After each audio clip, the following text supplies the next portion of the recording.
Good morning and salute, salute, salute. Just gonna play a couple videos here on StreamYard.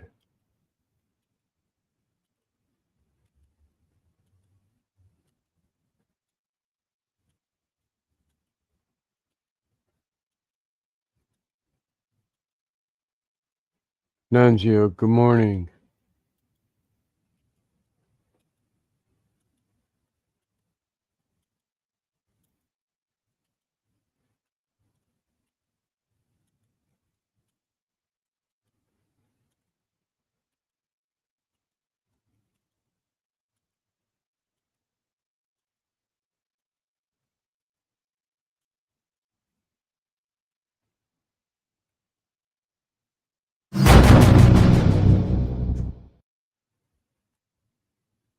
There is conflicting information about where and how the Rochester crime family came to be.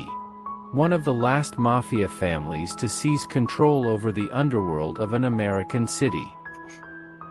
Rochester's syndicate had ties to Buffalo, Bonanno, and Pittsburgh crime groups prior to gaining autonomy. Due to the secretive nature of the Italian mafia and its sacred oath of omerta, the true history may never be uncovered. According to the FBI and those in the know, Rochester became an independent family following an internal power struggle in Buffalo that caused a split in their family sometime between the 1950s and the early 1960s.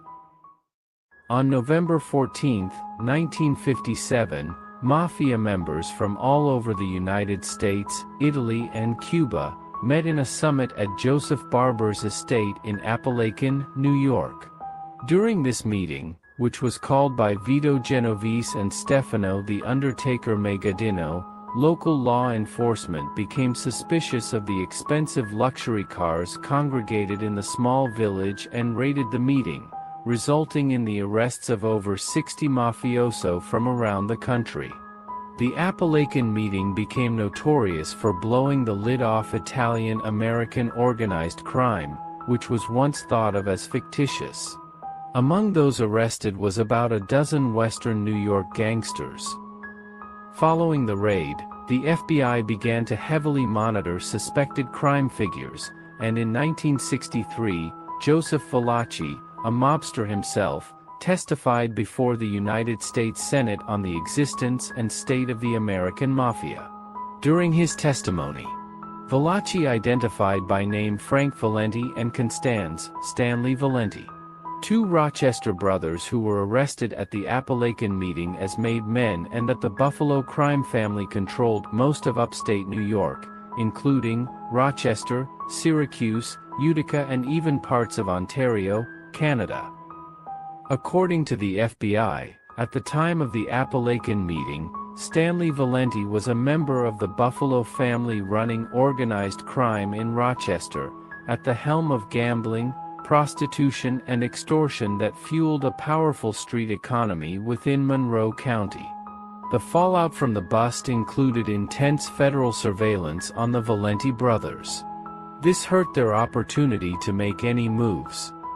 When Stanley Valenti was arrested in 1957, he refused to cooperate with authorities and was sentenced to 16 months in prison along with his brother Frank Valenti, who was initially briefly jailed and subsequently returned to his native Pittsburgh to work for LaRocca. In the absence of a leader, another longtime crime figure with the backing of Buffalo seized control.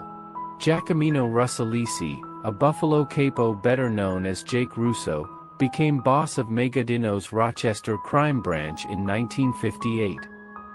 Despite being given control of the city, Russo was looked at as a weak leader unable to control his soldiers. In 1961, Canadian mobster and drug smuggler Alberto Aguisi was found dead outside Rochester. It is believed that Russo was responsible for the hit under Buffalo's orders, as Aguisi was planning on killing Stefano Megadino. In wake of the Valachi hearing in 1963, Russo's weak reputation caused him to fall out of favor with Megadino, as he was unable to control unaffiliated gamblers from encroaching on the territory, causing the beginnings of the fissure that would break Rochester off from Buffalo to begin.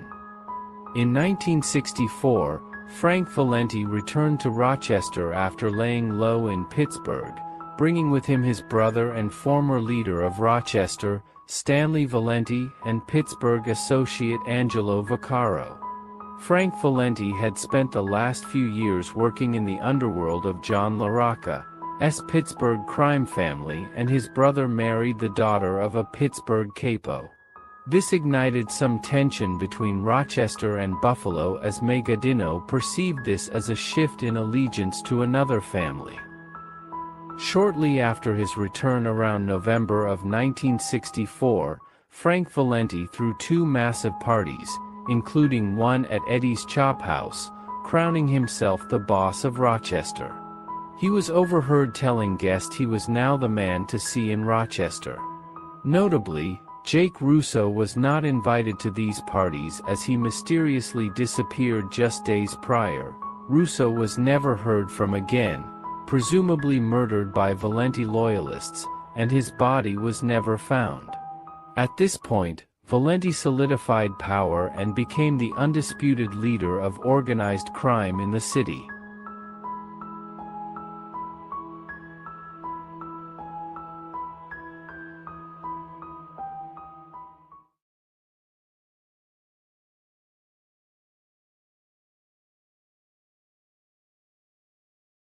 Dapper appearance, expensive suits, slicked back hair, gold watches and swanky aura. Unfortunately for the mob, however, this lifestyle would only begin to draw attention to organized crime as the Democrat and Chronicle began to publish a series of stories detailing Valenti's criminal past. Frank was nicknamed the Sphinx due to his stone-cold, expressionless facial expressions when interrogated by police. Authorities, however, were certainly well aware of his business. Around New Year's 1965, a series of gambling raids took down some mafia operations controlled by Valenti. Suspecting an informant, Valenti ordered the murder of Dominic Aloco, a well-known gambling figure who was suspected by Valenti of ratting. Police questioned Valenti about the slaying but was unable to prove his guilt, and he was set free, signaling the extent of his power. Also murdered would be Johnny Broadway Cavagrati, an old-time Russo loyalist who failed to fall in line when Valenti took control. He was kidnapped and killed to send a message to dissenters.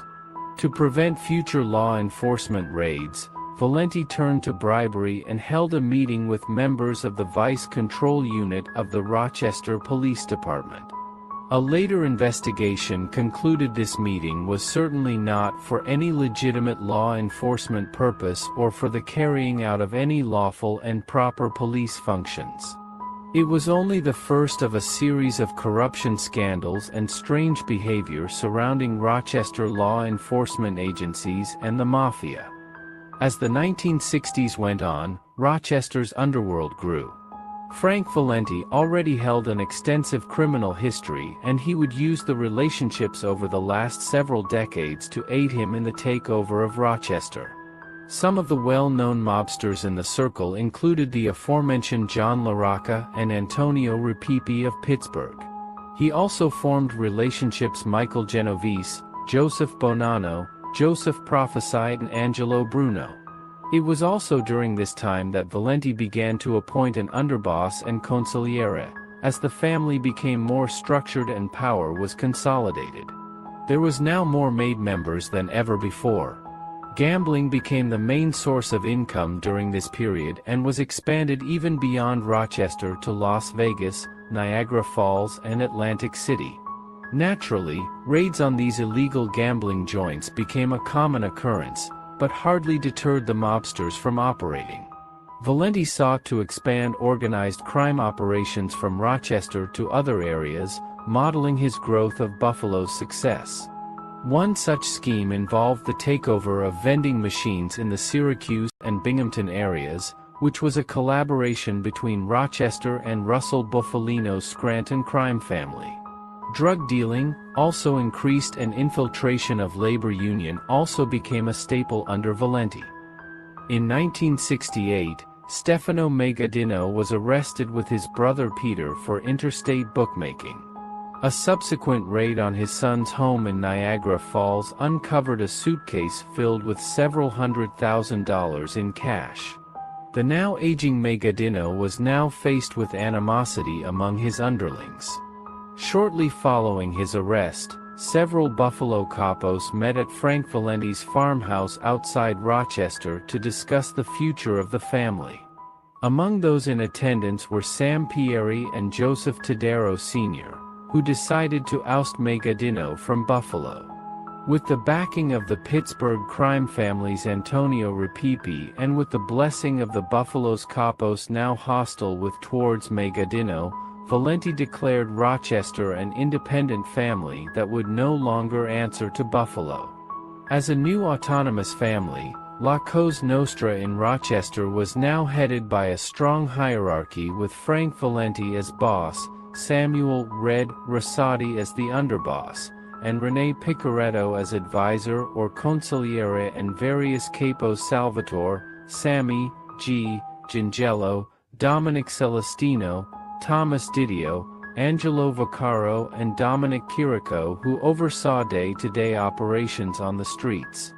This became the height of Valenti's regime, as he now had total control over the city.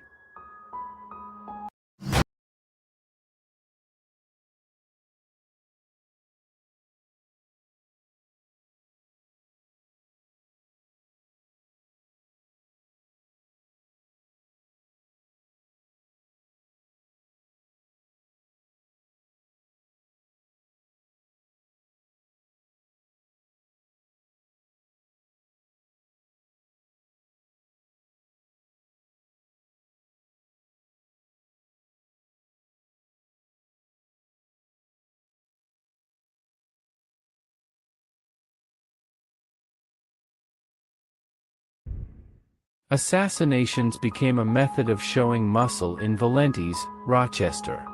Throughout the late 1960s, multiple high-profile murders began to draw attention of law enforcement towards the mafia. Samuel C. Rosati, the nephew of Valenti's underboss, was found dead with several gunshot wounds to the head. Also killed were Norman Huck and Enrico Visconti. In 1970, Capo Salvatore Gingello collected over $100,000 in deposits for a gambling junket to Las Vegas, but the money vanished.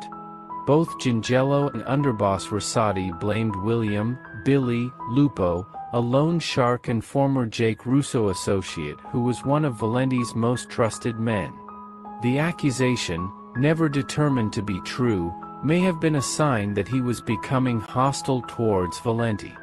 When authorities found Lupo's body slumped over the wheel of his car on a dead-end street, robbed of his cash, it was discovered he was under federal investigation into loan sharking, and turned their attention towards the Rochester crime family.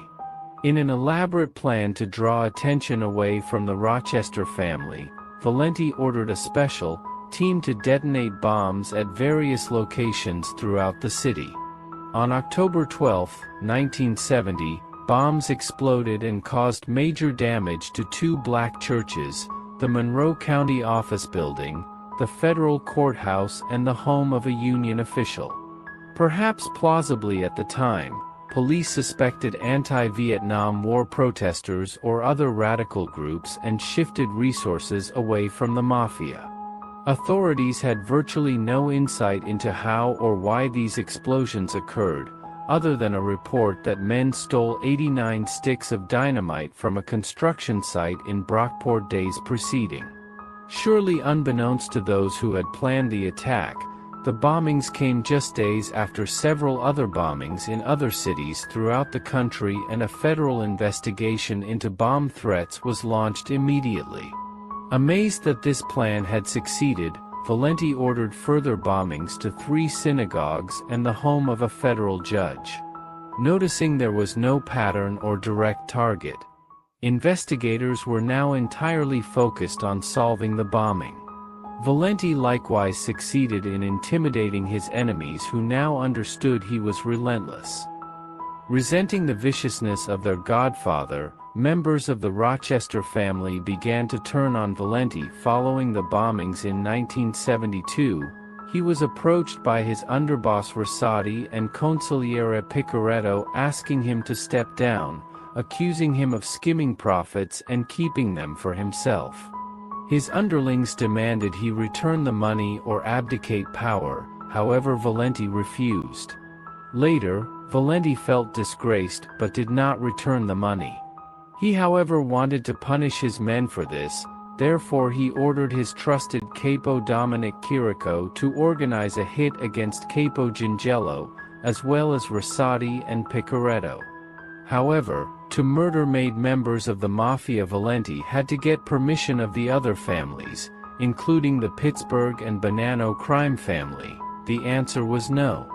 Rosati, Gingello and Picoretto were safe, but had heard of the plot against them and was out for revenge. They went to see the Bonanno crime family officials, with whom Picoretto was close, to have their support in the removal and probable murder of Valenti, but their request was also turned down due to Valenti's connections with the LaRocca crime family of Pittsburgh. Although they weren't allowed to murder Valenti, they still wanted revenge. To achieve this, the trio murdered Dominic Chirico, a loyal Valenti capo. He was killed by gunshot blast on June 5, 1972, on Rains Park, outside the home of his girlfriend. Chirico's slaying would prove to be devastating to the spurned Rochester boss. He was one of the most loyal captains in the family, serving both as personal bodyguard and member of Valenti's special crew. Tensions inside the Valenti family were now running high. Following the murder of Chirico, a meeting took place between the top members of the Mafia shortly before midnight on June 5, 1972, where Frank Valenti agreed to retire to Arizona, where he had already been purchasing property. On December 15 of the same year, Valenti was convicted of extortion in a case involving a building contractor in Batavia. The Valentis was now officially out of Rochester, and their ties to the Pittsburgh crime family slowly vanished. Samuel "Red" Rosati became the new boss of Rochester, with Sammy G. Gingello as the underboss. Rene Picoretto retained his position as the family advisor. Following his conviction, Frank Valenti and his brother Constanza Valenti moved to Arizona, where they died in 2008 and 2001 respectively.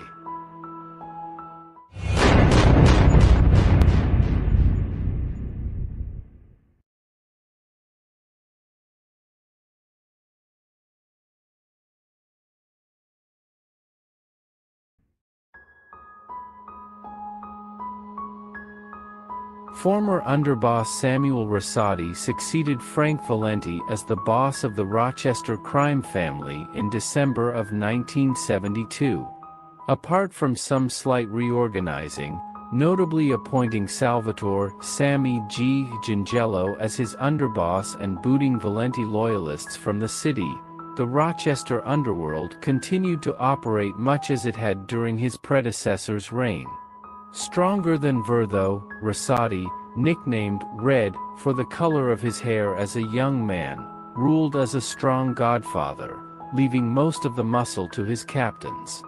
To the general public, however, he portrayed a friendly and grandfatherly persona, often waving to police officers who were conducting surveillance on him and smiling for photographs taken by the media. This would prove to be the peak of the Rochester crime family, at least in raw numbers.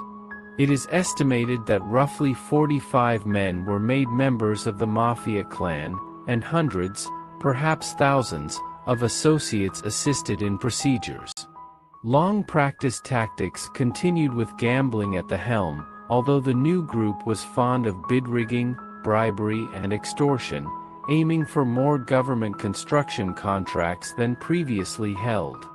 Rosati's rule would begin bloody, however, when in November 1973, authorities discovered the body of Vincent "Jimmy the Hammer" Massaro in the trunk of his car. Vincent Massaro was an enforcer and hitman who specialized in arson. His history with the family was mainly inconsiderable, but he performed various duties for wise guys in and around Rochester. The night of his murder, Massaro received a call from his close friend Angelo Monachino, luring him to the garage of a construction company in Brighton. He was overheard on the phone yelling, "I'll straighten that son of a bitch out," before leaving with a loaded pistol. By the time he arrived at the garage, he must have sensed something was wrong because he reached into his pocket and fumbled for his gun. Before he could respond, Jimmy the Hammer was shot. His close friends Angelo Monachino and Eugene DeFrancesco emptied a clip into his face and stuffed his body into the trunk of his own car. Massaro was murdered for complaining about activities of the mafia's leadership to criminals outside the family and taking jobs from other gangs. This was the first major hit of Rosati's reign, who ordered the slaying because Massaro dared to speak to outsiders, and probably as a show of force to others who dared cross the new dawn. Fed up with mob activity, law enforcement started to spend more time on cracking the case, but nobody was talking and it appeared the case would go unsolved like so many other slayings. However, by 1975, Rochester police has arrested several low-level mob associates and extracted valuable information from them that would lead to a major bust of organized crime. Among those arrested was Angelo Monachino, who made the decision to flip and become a government informant rather than face 34 federal indictments. He and others were placed into the Witness Protection Program. Upon interviewing their informants, police learned the truth behind various gangland murders, unsolved arsons, the Columbus Day bombing, and of an alleged plot to assassinate Monroe County Sheriff William Lombard. These revelations, especially the latter, angered law enforcement officials, who now had a personal vendetta to take down the mafia.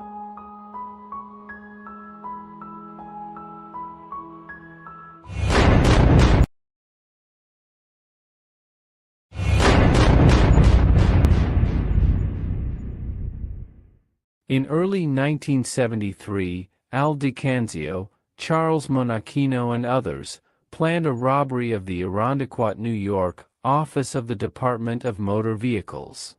To be carried out on March 30, 1973.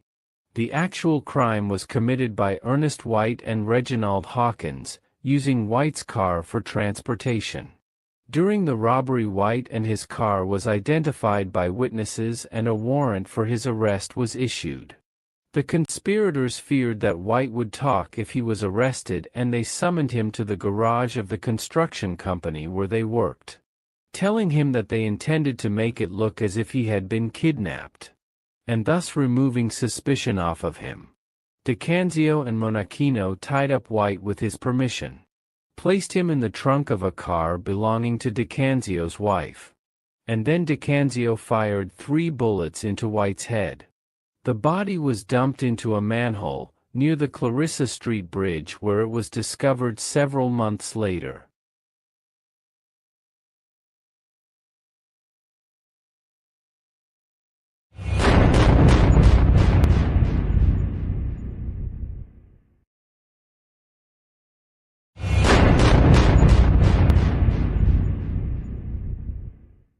Following the revelations of the bombings and plot to kill the sheriff, police arrested the entire upper echelon of the Rochester crime family. Boss, Samuel "Red" Rosati, Underboss Sammy G. Gingello, Advisor Rene Picoretto, Capo Thomas Murata, and Soldier Eugene DeFrancesco were all arrested and charged with the murder of Jimmy Hammer Massaro. It wasn't just the leaders, however. Even members of the mafia's middle was apprehended and charged with crimes stemming from the revelations of the government witnesses, showing widespread local corruption.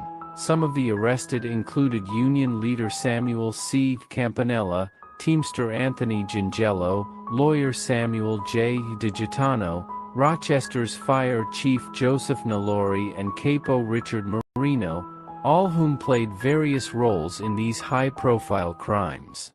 The information provided by the cooperating witnesses was corroborated with extensive surveillance reports of the Monroe County Sheriff Department. The case against the mobsters was strong, highly publicized, and revealed the inner workings of the mafia in Rochester. Famed lawyer F. Lee Bailey represented Gingello, while others hired prominent attorneys to defend them. The evidence presented by the prosecution was too damning though, and in November 1976, resulted in convictions of almost all the original defendants. Rossotti, Picarito, Gingello, and 3 others received lengthy prison sentences in January 1977. It was the first major success against the Rochester mob since Valenti's conviction and marked the first time anywhere in the nation that the leadership of an organized crime family were all convicted at the same time. Unfortunately for the police, allegations of perjury during the Massaro trial sparked an investigation into the Monroe County Sheriff Department. One of the biggest mafia convictions in history would quickly turn into one of the biggest law enforcement scandals in the war on organized crime. Ultimately, it was determined that not only did police lie, but they were also guilty of entrapment and fabricating evidence presented in the trial that led to the convictions. When in January 1978, a sheriff department detective admitted to this in federal court, the convictions of Rossotti and his confederates were immediately overturned. On February 1, Rochester Police Detective William Backroom Bill Mahoney, the disgraced official, was found guilty of not only fabricating evidence to take down the mafia, but also was uncovered later to be notorious for beating suspects in interrogation rooms and forcing them to sign false confessions. With the mobsters released from prison and back in power, police were back to square one. While in jail, acting boss Thomas Didio was instructed to keep business in the hands of associates and to take care of the families of the imprisoned mafia leaders. By all accounts, that didn't happen, and by the time Rossotti returned home, tensions were fuming. Believing he would be easily controlled, appointing Didio would prove to be one of Rossotti's most fatal missteps, as Thomas Didio now refused to step down as acting boss, which would fuel a bloody street war. In an attempt to strengthen his position, Didio reportedly sought the advice of Stanley Valenti, who in turn consulted his brother. Frank saw the split as an opportunity to regain his former power upon release from prison. Didio was advised that the Valentis were baying him. He was also promised the support of Pittsburgh's mafia with the stipulation that it would only come if they were successful in overthrowing the leading faction. Through this outreach, he earned the allegiance of several mobsters, including Ross Chirico, looking to avenge his slain brother Dominic's death, and Angelo Vaccaro. Towards the end of 1977, Didio and his followers were confronted by Rossotti's close friend and Teamster official Johnny Flowers Fiorino, who relayed the message that the old guard was coming home and it was time for him to go. Fiorino beat the renegade group to a bloody pulp and forced them into hiding just as Rossotti returned to Rochester. Both law enforcement and the media had followed these developments on the street with interest. The main players of the factions were quickly identified and popularly dubbed the A-Team, those loyal to Rossotti, and the B-Team, the Valenti and Didio supporters. The inevitable struggle that would follow therefore became known as the Alphabet War.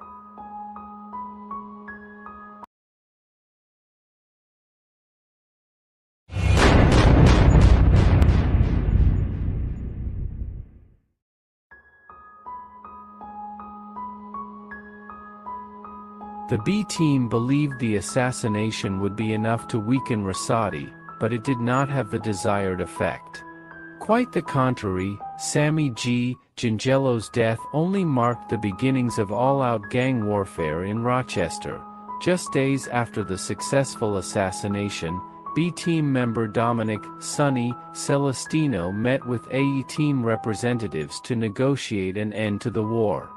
After hours of discussions at Lloyd's restaurant on Alexander Street, Celestino emerged with zero results and a livid group of mobsters on both sides. Refusing to back down, Didio's men embarked on a bombing campaign. Setting off explosions at A-Team gambling parlors and social clubs throughout the city on May 19, 1978. One such incident included a pipe bomb thrown through the window of a social club ran by the late Gingello's close friend Donald Paone. The B-Team detonated more blasts that rocked various locations days later as a further fear tactic, although there were no casualties. Sensing it was time for retaliation, Rosati struck back, and on May 25, a sniper shot Rosario Chirico at his home. Several other gun battles and bombings followed. Police attempted to intervene by locking up whoever they could, but it would not be enough to bring a halt to the war. Then on July 6, 1978, B-Team leader Thomas Didio was gunned down by a submachine gun at the Exit 45 motel in Victor. In a further hit, Rosati ordered the shooting of another B-Team associate named Rodney Starkweather, which was non-fatal. Shortly after Didio's death, law enforcement further crippled the B-Team by arresting many members. Within mere days following the A-Team's assault on the B-Team members, police arrested several men with sticks of dynamite, undoubtedly foiling plots to further bomb A-Team facilities. With the death of Didio and the arrest of his enforcers, the B-Team had been dealt a severe blow, with the B-Team unable or unwilling to continue their grab for control of the Rochester mob. The violence ceased after the shooting. But the struggle had received tremendous attention from both local and national media. Law enforcement agencies, recently having been faced with the misconduct of various members of the Sheriff's Department, were determined to break the warring factions. Investigations were conducted not only into the bombing and shootings, but also into gambling, loan sharking, extortion, arson, and various other mob-influenced rackets. Mobsters were frequently stopped in their cars, and on more than one occasion, were arrested for carrying weapons. The B-Team was critically crippled in a string of indictments. 8 members of the faction were charged on a variety of allegations, including the slaying of Gingello and the bombings of Rosati's gambling parlors. Arrested were Rosario Chirico, Angelo Vaccaro, and Sonny Celestino, 2 alleged leaders of the B-Team, and Stanley Valenti. Frank Frassetto was another. Frassetto was identified as a member of the A-Team, but as it turned out acted as an inside source for the Valenti group. Starkweather decided to testify against his fellow B-Team members. Of the 8 named in the original indictment, all except Stanley Valenti was put on trial. In January 1980, all 7 were found guilty. The government begun its assault on the Rochester family with 2 RICO trials during the 1980s. In the first trial, the indicted were Rosati, Murata, Joseph R. Rossi, Anthony M. Colombo, Donald J. Paone, Richard J. Marino, Joseph J. Ladois, and John Trevigno.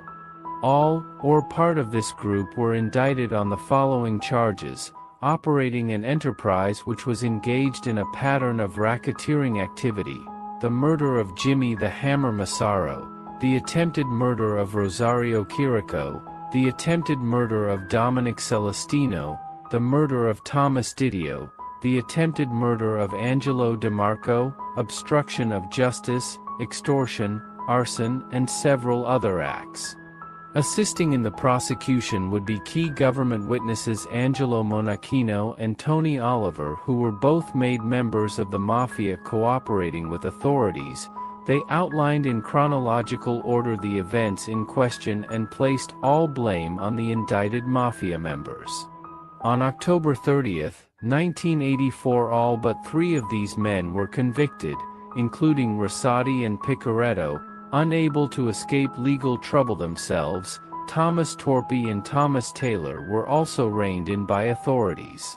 The getaway driver of the Florino hit, Louis DiGiulio, ended up cooperating with police and confessed to everything, placing the blame on Torpy and Taylor, who were indicted on that murder in 1983, initially a mistrial. The 2 Toms were convicted and served lengthy prison sentences in August of 1985, effectively beheading the Rochester crime family and putting an end to a street war triggered by the Massaro hit 12 years prior.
Police immediately began to treat the shooting as a potential organized crime hit. So I ran over there and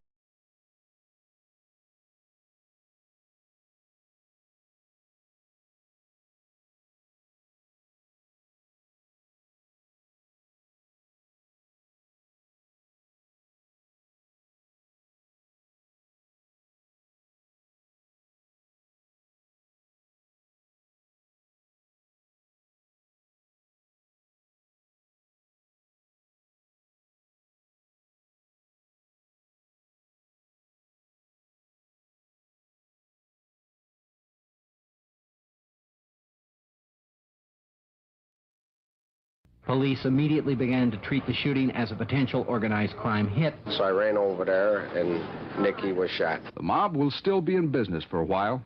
It's been years since the local media has been able to put the words Rochester and mob together in the same sentence. Headlines about organized crime have been relics of scrapbooks, recalling a time when places like Ben's Cafe and the Blue Gardenia were landmarks to mob hits. But today, organized crime or an organized mafia, as they want to claim it, no, that's dead and gone. Anthony Gingello's uncle, Salvatore Sammy G. Gingello, was one of the most colorful crime figures in Rochester's history.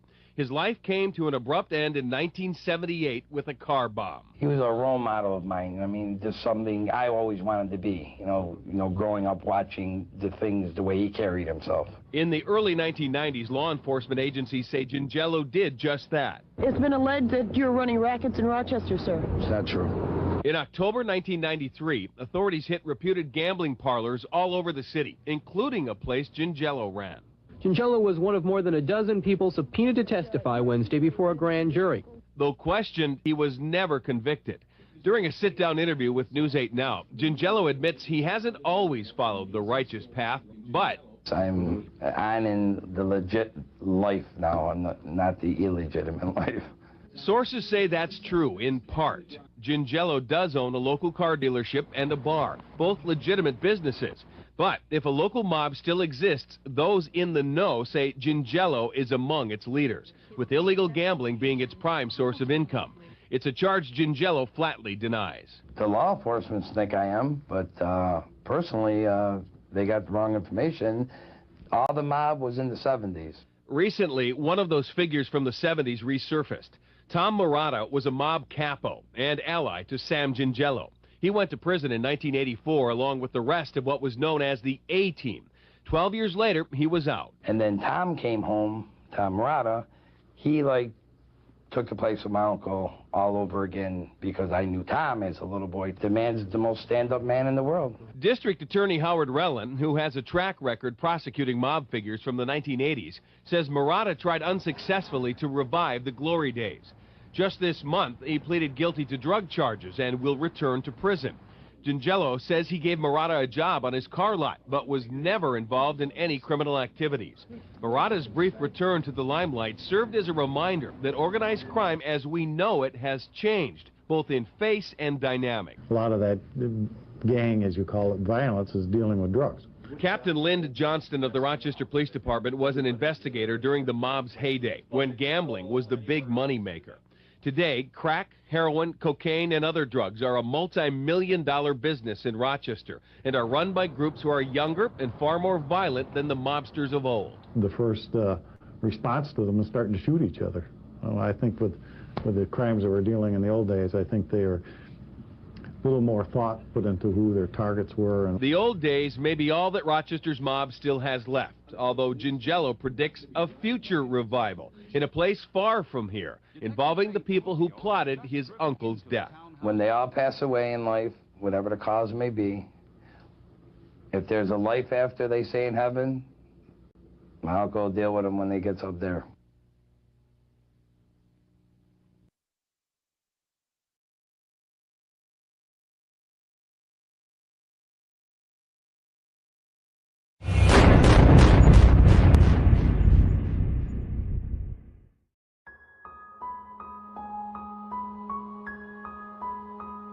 Salvatore Sammy G. Gingello was arguably the most colorful of Rochester's mobsters.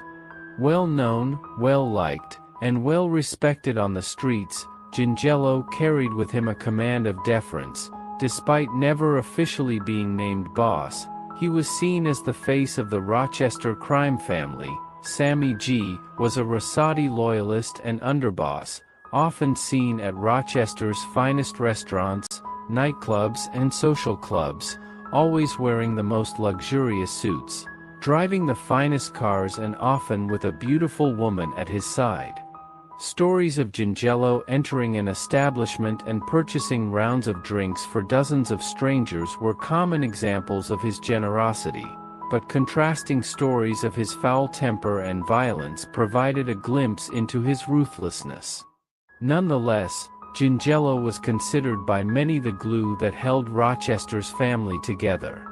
As the struggle for power in Rochester geared up, Gingello employed two bodyguards, mob enforcers Thomas Torpy and Thomas Taylor, to provide muscle as needed during Sammy G's outings. As the face of the A team, he was quickly targeted by the B team members who repeatedly attempted to assassinate him. As the number one target in the Alphabet Wars, more than 5 attempts were made on Gingello's life by Didio's B team. The reason he was such a target to the insurgent mafia group was the belief that if Gingello fell, chaos would ensue, Rosati's loyalty would fall out of favor of his men, and Didio's group could pick up the pieces to achieve power. During the planning sessions to kill Gingello, the suggestion came up to lower a bomb down his chimney. The plan was quickly discarded when a review of his home revealed that the house didn't have a chimney. A second plan to plant the bomb in a child's big wheel in front of the house was dismissed as being too risky to neighborhood children. Another try at using an explosive device failed in the midst of a high-speed chase and shooting between opposing mobsters, when the bomb fell out the B team member's car during transport and was turned over to police by a 12-year-old boy. Considered also was detonating a bomb inside a traffic cone as Sammy G drove by, but it was likewise abandoned due to an inkling his car would be damaged without hurting anything inside. On March 2, 1978, an attempt to kill Gingello outside his favorite restaurant, the Blue Gardenia, failed. The killer, hiding in the trunk of a car in the parking lot, triggered a bomb hidden in a snowbank near the restaurant's entrance. The explosion knocked Sammy G off his feet, but he escaped any serious injury. Aware, but undeterred, Gingello continued his rounds, making himself seen. At 1:15 a.m. on April 23, 1978, Gingello stopped by Ben's Society Club on Stilson Street downtown. Along with his two bodyguards and two young nephews, this had been their third club stop. Around 2 a.m. the nephews left, and 20 minutes later Gingello and his bodyguards walked out. Gingello got into the driver's seat of a borrowed black Buick and closed the door. The two bodyguards got in, but before they closed the doors, a bomb placed under the car was detonated by remote. Because they had not had time to close their doors, the two bodyguards were blown out of the automobile, the extent of their injuries being one broken foot. Gingello was not as fortunate. His right leg was blown off below the knee and his left leg was nearly severed at the thigh. His entire body was blackened from the powder of the explosion. When questioned at the scene by police, Gingello remained gangster, refusing to speak and only giving the middle finger to a detective. He was rushed to Genesee Hospital where he died at 3:35 from shock and blood loss.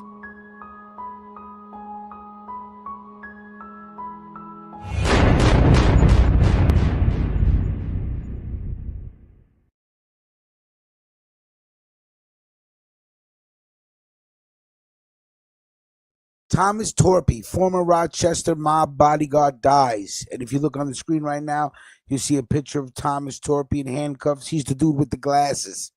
All right? Thomas M. Torpy, a former Rochester mobster who was convicted of hiring a hitman to kill a rival, has died at 72. Torpy first came to the forefront in the late 1970s as a bodyguard to mob underboss Salvatore Sammy G. Gingello, who was known as the most dapper criminal figure of the era. Torpy died on July 26th after complications from a fall after he broke a hip. Hey, listen, man. You get old like that, you can't be doing shit. You break your hip, you can fucking die. That's how crazy it is. 6 of the city's leading mob figures, including Gingello, were tried and convicted for alleged roles in the 1973 hit of mob arsonist Jimmy the Hammer Massaro. The convictions were later overturned after it was revealed that the police fabricated evidence, as they usually do, these pigs. When they were freed in January 1978, the new crew that had taken over the town's gambling and other illicit activities didn't want to relinquish control. Why should they? This led to escalating tensions and formed the basis for the Rochester mob wars between the A team and the B team. On April 23, 1978, Gingello stepped into his Buick after coming out of a Stilson Street establishment and it exploded. Boom! Mr. Torpy and Gingello's other bodyguard, Thomas Taylor, were both there. They survived the blast. Gingello, however, died in surgery. No one was ever charged in the Gingello slaying. In 1981, Mr. Torpy was involved in another mob killing.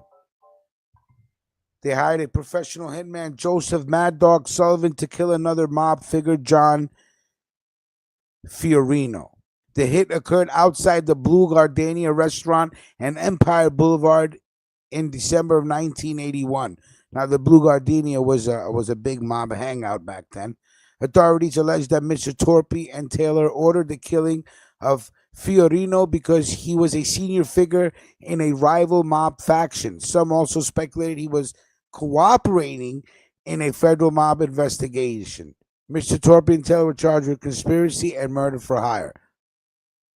The first trial ended in mistrial, but they were convicted of second-degree murder at a subsequent trial in 1985 and sentenced to 25 years to life in prison. Mr. Torpy was paroled in 2008. Salute. Like, comment, share, subscribe. And you already know, it's Mob Stories. Salute to my boy Shattered.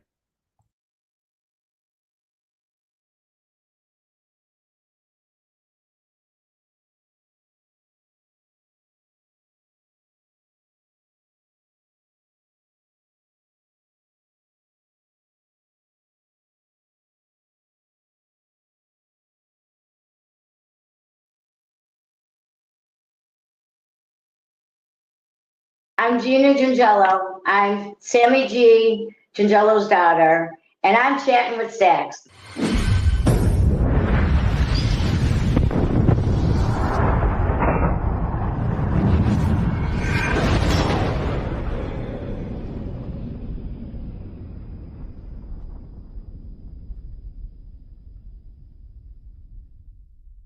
Welcome to this episode of Chatting with Stacks. I'm your host, Bill Stacks, and today I got Gina Gingello. Hello. Hi, how are you? I'm doing great. Thank you for taking the time and coming on my show. I appreciate it. Thank you for asking. So you have a interesting background. A little bit. It was normal for me, but interesting to others or a little unbelievable. When you got older, are you like, wow? Like when you think back at your father's stature in the community? No, because he was a normal dad. Everything was a normal lifestyle. I had to make my grades or I, didn't get certain things. He installed work ethic, which was very good. He respected the law enforcement here in Rochester, which he installed that in me also. To me, it was a normal lifestyle, and basically it still is. What was it like growing up? It was wonderful. I mean, he loved to go on shopping sprees more than I did. He was a wonderful father, son, uncle. He was very generous to the community. He always gave back, or if somebody needed money, I've heard these stories throughout my lifetime that, he would stick his hand in his pocket and never asked, when you're going to pay me back. He was always there to lend a helping hand and help somebody in need. And like I said, he gave back to the community, and what's going on in Rochester right now, and not too long after he was murdered, concerning the drug situation, he would have never, ever allowed that. It's wild how drastically Rochester has changed, isn't it? It's unbelievable. It doesn't matter where you live, inner city or outskirts. There's, when we spoke the other day, unfortunately, sad but true, if you don't hear of 1 or 2 or 3 shootings in the morning news, it's not Rochester. It's like the Wild West out there. Did you have brothers and sisters? I have a brother, Sam. He's younger than me. He's from my father's second marriage. He just retired last year as a firefighter. He was also in the Air Force and EMT. So your father divorced your mom? Yes. Well, yeah, it was a mutual. They always stayed really good friends, though. They were the best of friends. How old were you when that happened?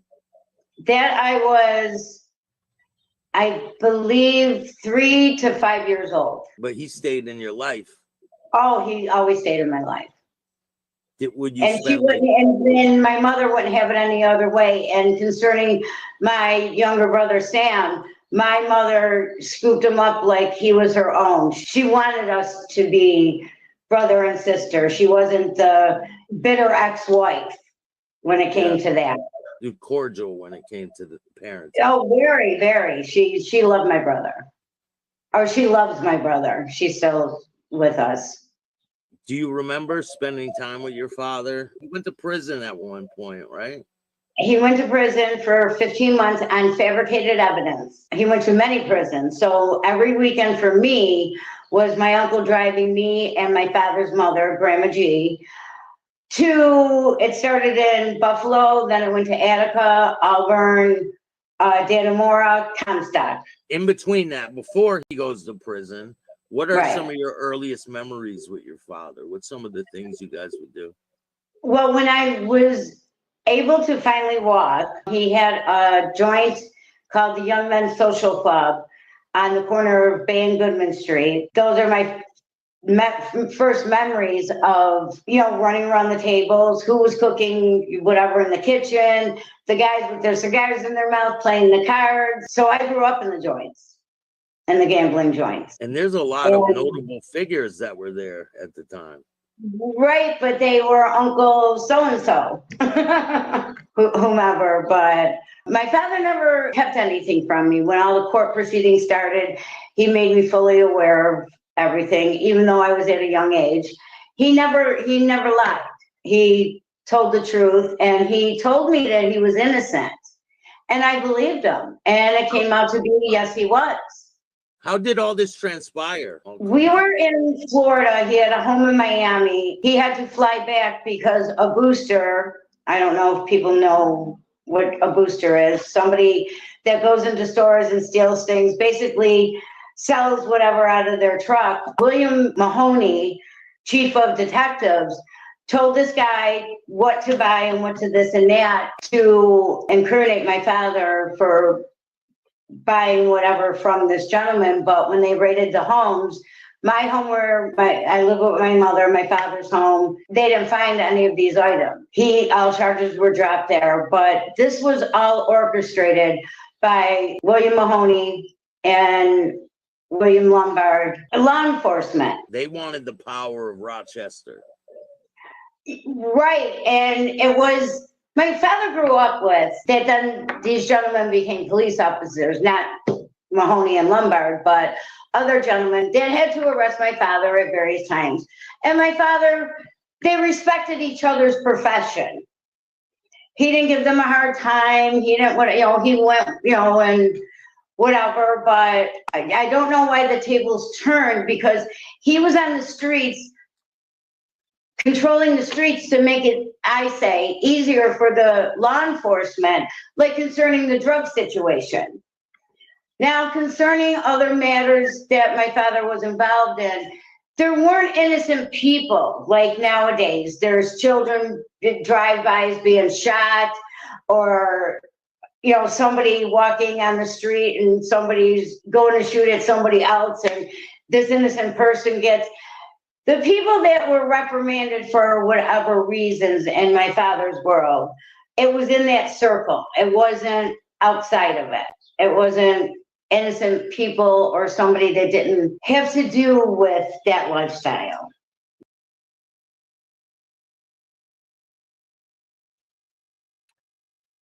She's not lying when she says that the mob did control the streets, because I went to high school with a good friend of mine, and he became a Rochester police officer. And he basically said to me one day, when they split up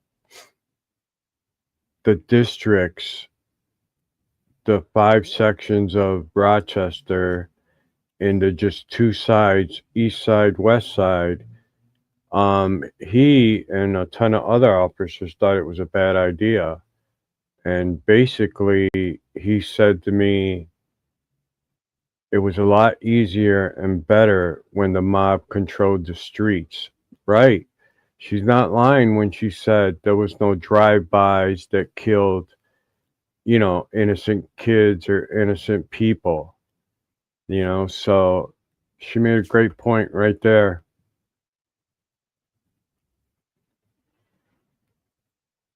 Yeah, they broke the rules, basically.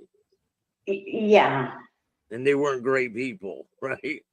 No, they did certain things, and in that world they shouldn't have, but it stayed in that world. It didn't go outside of. Later on, it kind of, with Later the on it did. bombings, yeah, with the bombings, you could have been in the car just as easily. When my father came home from prison, John Farino he pulled onto and I lived on Manitou Street, and he pulled in, and I always sat in the front seat with my father. John Farino got out of the front seat, and my father said, no, this time I want Gina in the back seat.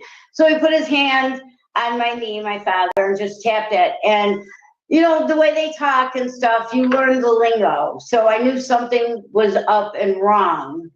And then my father owned a vending machine business, which I never knew it was in a cloth. It was a sawed-off shotgun in between the 2 seats. His secretary seen someone around the building, and at that time, my father had a car phone, which was unheard of. So she called him, her name Rosie Walski, and he told her lock the doors, he was on his way. So now he pulls this cloth thing out, and it was a sawed-off shotgun. So he made me get out of the car, and he made me stay right behind him. As we got closer to the building, he banged on the door, told Rosie open it up, made me go in, and he surveillanced the building. Once everything was cleared, he got Rosie in her car, got me back in his car, and he brought me home on Manitou Street, gave me a kiss, and it didn't faze me. And that was after he got out of prison, which he got out January 30th, and he was murdered that April 23rd. So I only had a few months with him. During your time growing up, did you ever see violence around the club or anything like that? No. At that time, the car games were during the day. He always took me when he had me with him there. No, I never seen. There was never like big arguments where people were like, I'm not paying, or give me my money. No, once my father, his smile was everything. But once he got out of his car or entered a building, if there was something, the whole demeanor changed. No, I never did. The only time I seen whatever was that I didn't know what this thing was in this cloth carry case. He had no problem taking out the sawed-off shotgun in front of me, and at that time I had no problem of him doing it. And he just got out of prison, and he's got a sawed-off shotgun. And he got a sawed-off shotgun. and he didn't care about going back. Well, he was let off on fabricated evidence, but there were threats made on his life. Like at the Blue Gardenia, when they did the pipe bomb, he didn't let me see him for a week because his face and his nose were scorched. But he told me about it and told me why he didn't want he didn't want me to see him with those marks on his face. We talked every night on the phone. He was involved completely with my life. Did he tell you on what happened, or did you find out later? He did tell me what happened, because at that, there was times that in the, I know I was only 14, but in the younger days that they would try to not have the news on or the TV on. Well, now I'm in school and parents talk in front of their children, so he'd rather have it come from him than other people saying their opinion or what they think. Or what did he tell you happened? That he was walking into the Blue Gardenia, there was an explosion, that there was marks on his face, and I don't want you to see Daddy's face like this. That's when he started getting more cautious with me, that I was walking home from St. Philip Neri with my friends. His sister, Michelina, my Aunt Mickey, pulled up, and so she goes, "Come on, Gina, get in the car. I'm going to your house anyways." And I said, "What's the password?" And she goes, "What do you mean password? I'm your aunt, get in the car." I said, "No, Mom and Dad said I cannot get in anyone's car unless you have the password." But they were trying to keep my childhood as like that. I wanted to walk home with everybody else, I didn't want to be picked up. I didn't want, so there was a password put in play, and down to my father's sister, I was not allowed to get in her car unless she had the password. Did he know where all these threats and things were coming from? He did. Buffalino from Pennsylvania, Russ Buffalino, sent his guy, Gov, because Buffalino was the peacemaker, or he was dubbed the peacemaker. Gov held a meeting, and I was told that Gov only addressed my father, only looked at my father. And my father was willing to squash everything, but when they came home, they were running things from prison, but when they came home, this B team did not want to relinquish their positions. That's how everything erupted. Now, was he ever worried about bombs under the car before this explosion happened? No, there was the pipe bomb at the Blue Gardenia. There was, which I can't believe these men did it, which one was Frank Frichetto and Dominic Sonny Celestino. He had two residents. He had Plank Road in Penfield, his home, and he had Parkway Manor. He had a 2-bedroom apartment. Well, during the day, can't quite remember how it was found, they put a bomb in a kid's big wheel outside my father's apartment. Now, some little kid could have got on that. I can't quite remember how it was discovered, but the night he went out with his 2 bodyguards, Taylor and Torpy, after the first nightclub, I think it was the 747 they were at, they went on either side of the vehicle and went to go down to check underneath, and he said, "No, that shows a sign of weakness."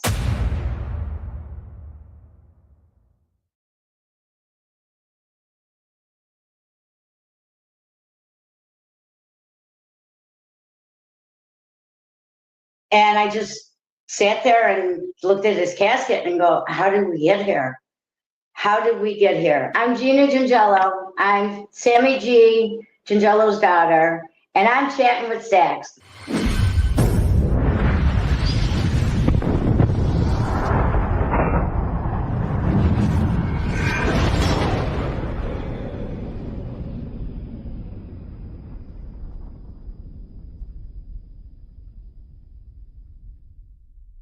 Welcome to this episode of Chatting with Stax. I'm your host, Bill Stax, and today I got Gina Gingello. If anyone's watching, which shame on him. And the bomb was under there at the time. It's not been determined if it was under there at the time or if they placed it under when they were at Eddie's Shop House on Main Street, because it was done with a remote control and Celestino was in the trunk. It could have been placed in the parking lot when they were in the last bar that they went to. You said his bodyguard, Torpy and Taylor. Torpy, yeah. So I read about him quite a bit. Yeah. He had a big influence. Yeah, Torpy has passed away now, so has Taylor. But after Torpy passed away, that's when I got in contact with Tommy Taylor, because they sort of shied away from me. And I believe that they had survivor's remorse, because Taylor was driving that night. until my father told him, give him the keys. They were like breaking each other's balls over. My father had the Teamster card, and if you had the Teamster card, you were allowed to drive vehicles or trucks. Taylor didn't have a Teamster card. So he gave my father the keys, and I screamed and yelled at him, and I said, you weren't doing your job. He goes, no, you don't understand. When your father said something, you listened to him. They both survived. They both survived, yes. Where were they sitting in the car? Do you know? Taylor was in the front seat and about to shut his door, and he blew out halfway. That's when he told me that he reached over to ask my father how, and he said that his hand was just in a pool of blood. Torpy was in the back seat and blew out the back window because the door was almost shut, the back passenger door. Were they both hurt really bad? They were hurt. They came at the end of the funeral. Of course, it was a 3-day funeral at that time. They came like at 9 o'clock at night at the end, and they paid their condolences to me, but they did not want to talk to me. And they came when everybody was mainly gone, when there was just a handful of people to pay their respects. Torpy, I believe, came in a wheelchair. And I think Taylor had one crutch. Can you walk me through when you hear the news that your father was blown up? Well, there was a phone call. It was my aunt, and she wanted to speak to my mother. What time of day was this?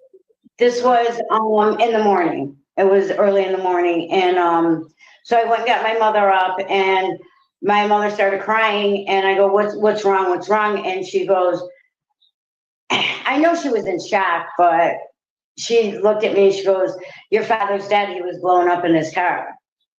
And I was just like, he was supposed to come that day and play catch with me in the street. So I don't remember getting washed up or getting dressed, but I went outside and I was throwing the ball against the stoop, looking back and forth, going, no, he's going to come. He's going to come. When people started coming and crying and telling me, I was going, no, he's fine.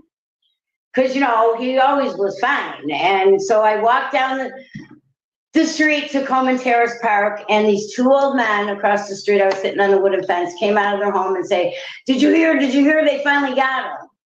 So the other guy was like, who? Sammy G. They finally got Sammy G. So I jumped off the fence and I started screaming across the street. No, they didn't. Shut up, kids. You don't know what you're talking about. I go, that's my father. So this white Lincoln comes pulling down Coleman Terrace, and it was my best friend's father, Patty Sophia, her father, Anthony Sophia. And he had this rough, he goes, everyone's been looking at you. Get in the car. So I got in the car, and that was the first time I cried. He held me, and I just burst out crying, and he held me. He didn't say a word, and he brought me back to my house on Manitou Street. And a lot of people were gathering. Yeah. So what was the funeral like? Was there a lot of people there? The funeral was unbelievable. It was jam-packed and nonstop. Dick Fabrizi, Flub, wanted me, 14 years old, to stand at that casket and not move. Finally, my cousin Bobby Barone, because Van Goodman was next door, he goes, come on, Gina. He goes, let me go buy you, I'll go get you a slice and a soda, which then I got reprimanded by Dick Fabrizi that I should have never walked away from the casket. I was 14 years old. I remember all my St. Philip Neri class, the nuns walked them in, and they all in 3 rows lined up and then knelt and said a prayer in front of my father's casket. When we were going from Perfetta's funeral parlor on Bay Street down on Goodman Street, going down Bay Street to St. Philip Neri Xavier Church, there were people, just regular people. The streets were lined up at least 2 to 3 deep, and people on rooftops filming. It was unbelievable. The church was jam-packed. They were trying to keep the reporters out of there. Tom Murata got his hand cut because he was trying to fight with the door not to this reporter was trying to sneak in behind the altar, the door behind the altar to get into the church.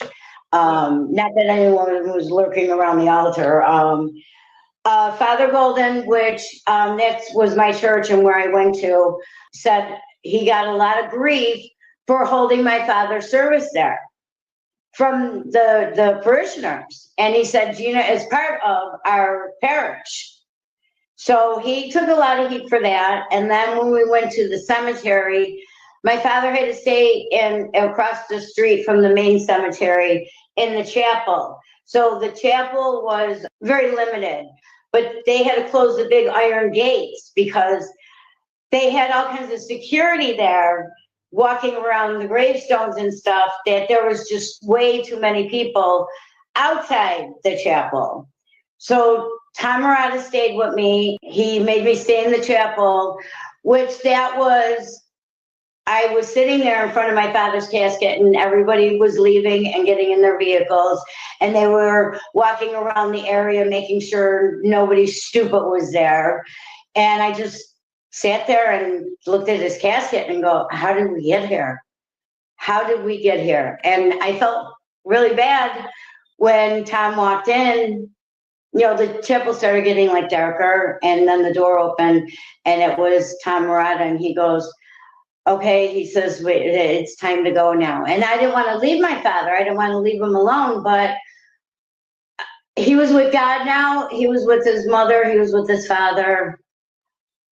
He was with his brother. Tom made sure that the chapel door was secured and locked, and then the iron gates were, so nobody could get into that across the street cemetery, and brought me home. And then 2 weeks later, my father was put in the mausoleum, so we had to go and witness him being put in there. And Tom stuck right with us, Gingello, stuck right by us. He's still with me. He's never left my side.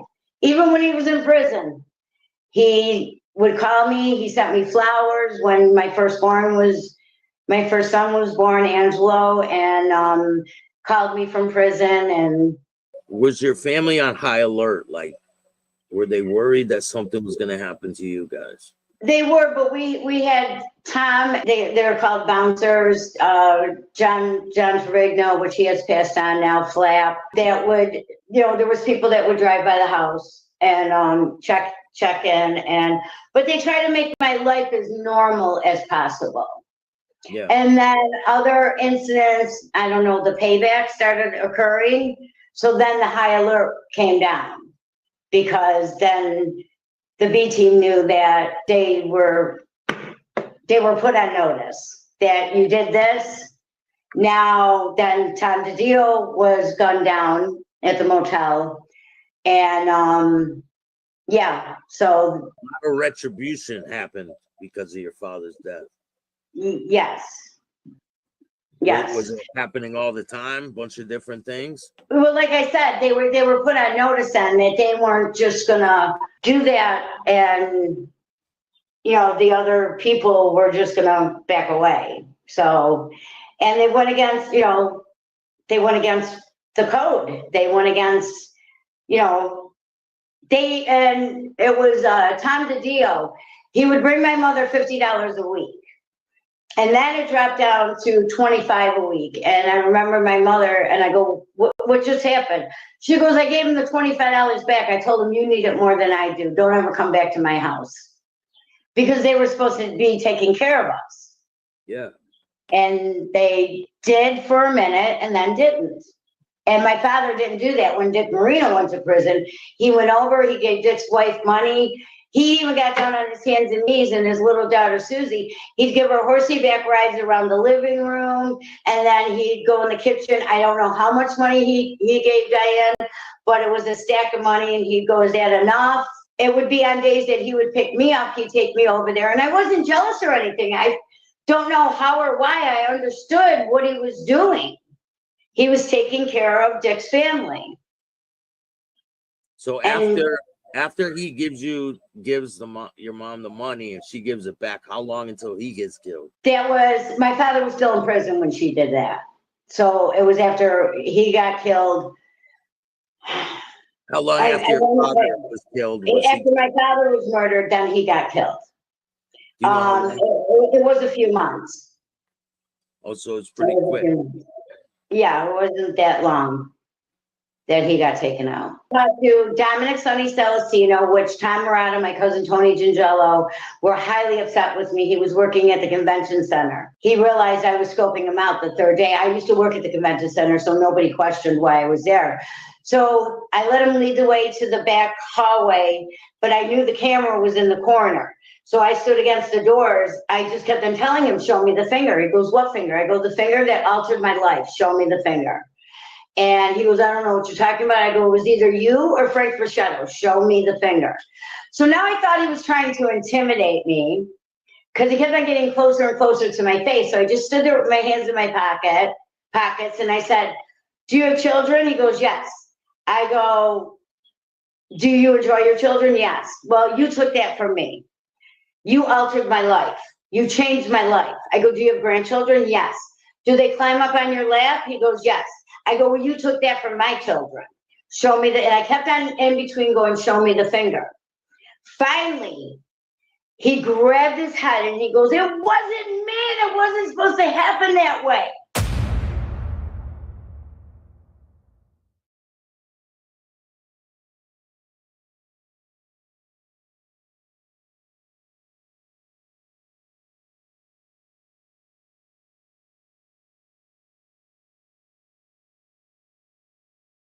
To Fox News Digital about the allure of gambling, power, and mafia ties, offering insight into why athletes risk their careers through gambling schemes. Two former NBA players turned coaches, one of whom is a Hall of Famer, were arrested Thursday after alleged involvement in a rigged poker scheme in which members of the La Cosa Nostra crime families were also listed as defendants. Chauncey Billups and Damon Jones, the latter of whom is also a defendant in the sports betting case with Terry Rozier, were charged with conspiracy to commit wire fraud and conspiracy to commit money laundering. The two are alleged to have knowingly taken part in rigged poker games, being dubbed face cards, who the Department of Justice said were members of the cheating teams and received a portion of the criminal proceeds in exchange for their participation in the scheme. Click here for more sports coverage on foxnews.com. Chauncey Billups and Damon Jones were arrested on Thursday as part of an illegal poker scheme.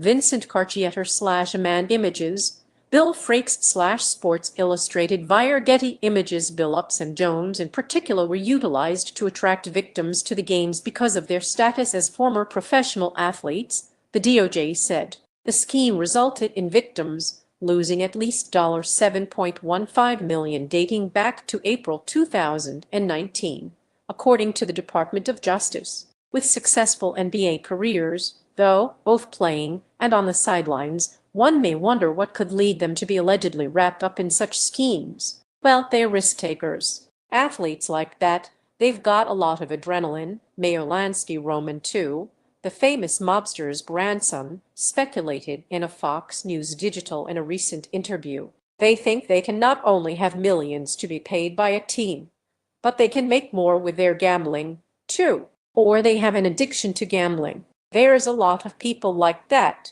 They just want to get involved with that. Maybe they like the affiliation with the people that are in charge of that, or behind those gambling setups and situations again. Portland Trail Blazers head coach Chauncey Billups watches from the sideline during the first half against the San Antonio Spurs at Motor Center in Portland, Oregon, on April 6, 2025. Subham Im/Man Images, who are Chauncey Billups, Terry Rozier, and Damon Jones. NBA subjects arrested in illegal gambling. Pro Blansky added that there is a potential sense of power from the athletes themselves. I think anybody that gets an extraordinary amount of money and they've got a lot of fans behind them, yeah, they can get to the point where they are just blind to nothing can happen to me. Why don't I just do this? I do think that with any background, not just sports, it's a powerful thing. Money and power and fame, it takes over sometimes, he said. As for the mafia, sports was always a big thing. According to Lansky, it was pretty easy to fix. It's always been beneficial, he said. Yeah, I think it's pretty easy to access that. You can do it because if you're in the casinos, you have surveillance and people watching, and that's a lot riskier than it would be for sports betting. With the legalization of gambling throughout the country, it is much easier for athletes to get involved in harming the integrity of the game. However, Lansky believes that illegal ties and schemes will always occur for multiple reasons. Portland Trail Blazers coach Chauncey Billups leaves the Marco Hatfield, U.S. courthouse after a hearing following his arrest on federal gambling charges in Portland, Oregon, U.S. Oct. 23, 2025. John Rudolph / Reuters. Click here to get the Fox News app protection. You don't have to come up with the front money. You place it with a bookie a lot of times. They'll look for you if you don't pay up, but reasons like that, they have great control and great power. They have different ways they do things with somebody. They are influential themselves when they talk to maybe a player. There's an affiliation with the mafia and famous people and sports people. They like that connection sometimes. It gives them something. It's a strong entity in our society, so that's one of the reasons. They trust them too. Lansky will release a book, The Lansky Legacy, on Tuesday, where he is a co-author who tells the truth about his grandfather and mixes a lot of misconceptions about him. Follow Fox News Digital's sports coverage on X and subscribe to the Fox News Sports Huddle newsletter.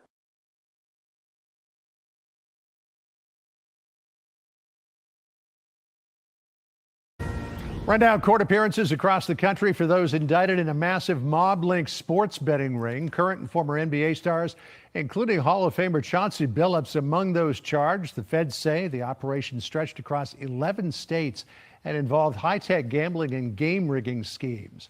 Correspondent Nate Foy has got the latest. He's live outside the Brooklyn Federal Courthouse. Wow, this is a big one, Nate.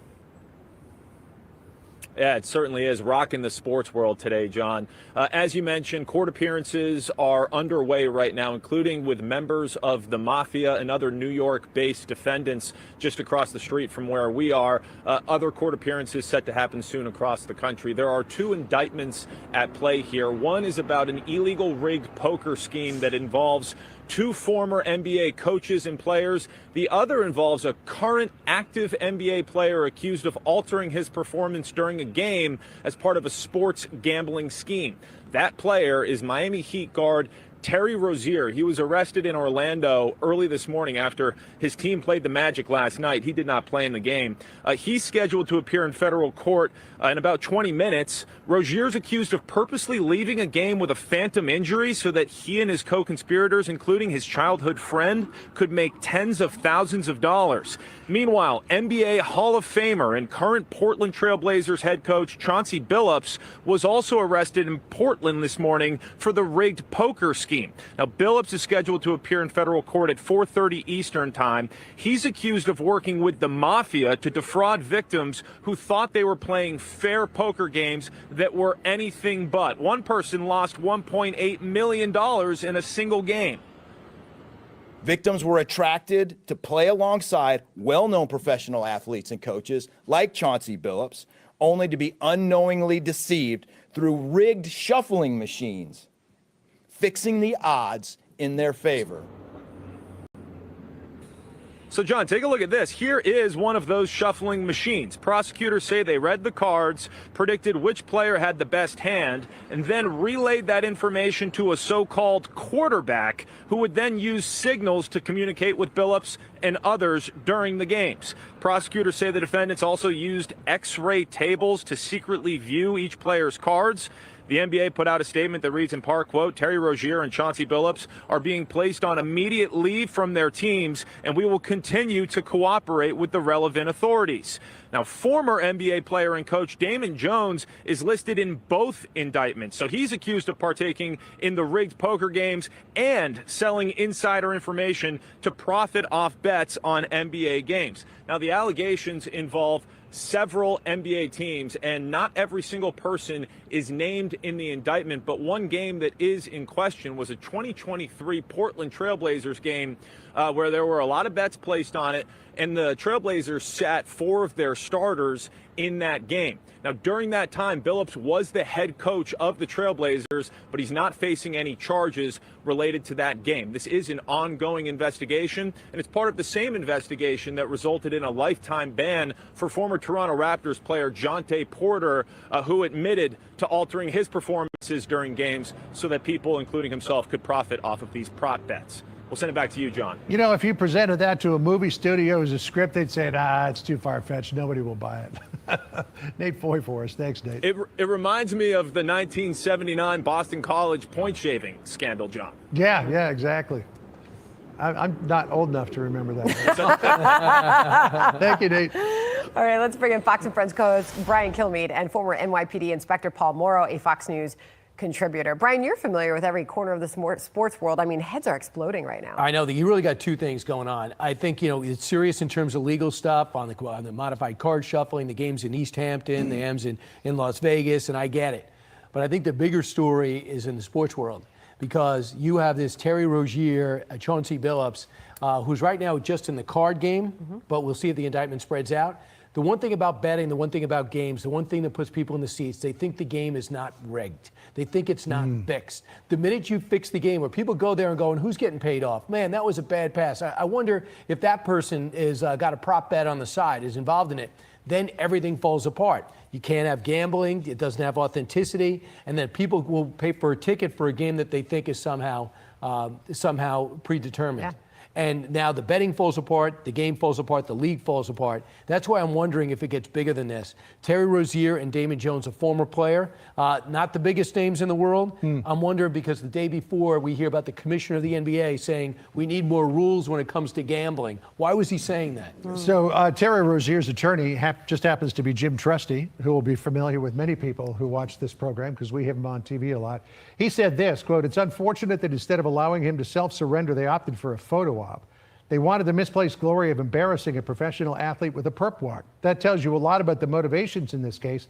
They appear to be taking the word of spectacularly incredible sources rather than relying on actual evidence of wrongdoing. Terry was cleared by the NBA, and these prosecutors revived that non-case. Terry is not a gambler, but he's not afraid of a fight, and he looks forward to winning this fight." His last contract, 4-year extensions, worth $96 million. He makes $24 million a year.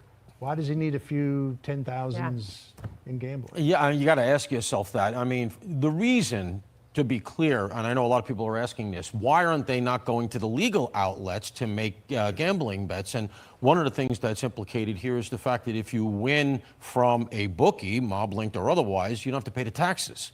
So if you're really gambling a lot of money, but it's on the books with a service over the internet, you have to pay the taxes. The other thing is that if you're losing and you find yourself short, they will happily loan you money. Yes. And that's where we get into the extortion charges, which are in this indictment. Yeah, one could make the case that they were already deeply in gambling debt and trying to get their way out of it. I'm sure we're going to learn more details. This is the FBI Director, Kash Patel, really sort of, I guess, describing the vastness of this. Listen.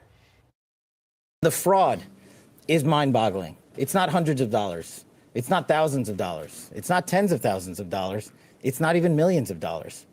We're talking about tens of millions of dollars in fraud and theft and robbery across a multi-year investigation. Are you just sort of surprised that we're still, I don't know, that this is happening? Yeah. How about this? I mean, 4 crime families. Yeah. They say it's very rare for these families to work together, but they agree for this. Everybody loves basketball. Yeah, I mean, it looks like they get protection, debt collection, you know what that means, in exchange for a cut of the winnings. In turn, too, I think it's pretty interesting that they have all this high-tech technical device, whether it's earpieces, whether it's x-ray vision, whether it's certain things in your glasses or contacts. This is like Ocean's 11 or whatever number they're up to now, Ocean's 13. I think it's nuts. But people say that if you're addicted to gambling, if the first reason why we're not addicted to gambling, and we say, how could you risk a $25 million contract for a $10,000 bet? But even though Jim Trusty says his client's not, they say it's typical of people addicted. They want the adrenaline and the rush, and they just want to win, even though it doesn't seem to make sense because you have $26 million. You're not betting the ranch, and you can pay the mortgage. Final word to you, Paul. Well, so yeah, the 4 of the 5 families are involved. Interestingly, here the Columbos are not, and that's Brooklyn territory. The indictment's in Brooklyn, so it looks like maybe they're on the You outs. have the territories down? Well, yeah, well, Brooklyn's traditional. Hello? Columbo. All you gotta, I forgot. The accent, that says it all. I'm not in the indictment, let me be clear, all right? There's a number of people who are not in the indictment who are not named. Those are likely going to be flips. Interestingly, no RICO charges here, but I'm sure they're working on trying to get something organizational here to get the big bang of the RICO charges. And look, what it really comes down to is we've had these before. There was a fixing scandal in the NBA just a number of years ago, Operation Apparently Flagrant there was a Frown. point shaving in 1979. But Right, yeah, you were too, yeah. And in fact, going back to Hollywood, in a Friars Club, they had a fixed poker game. They were watching with a camera through the roof, and they were ripping off big Hollywood names.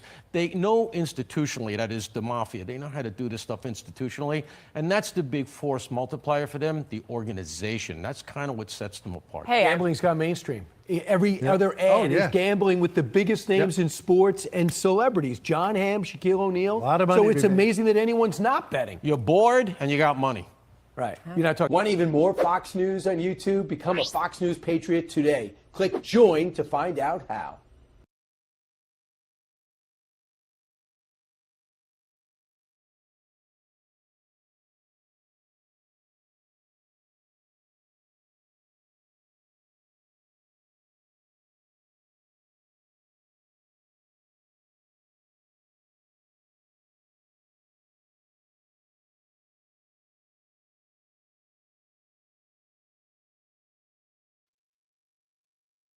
And that's it for my little morning live stream. Thank you, everybody, for pulling up. I think I'm going to do a lot more of these.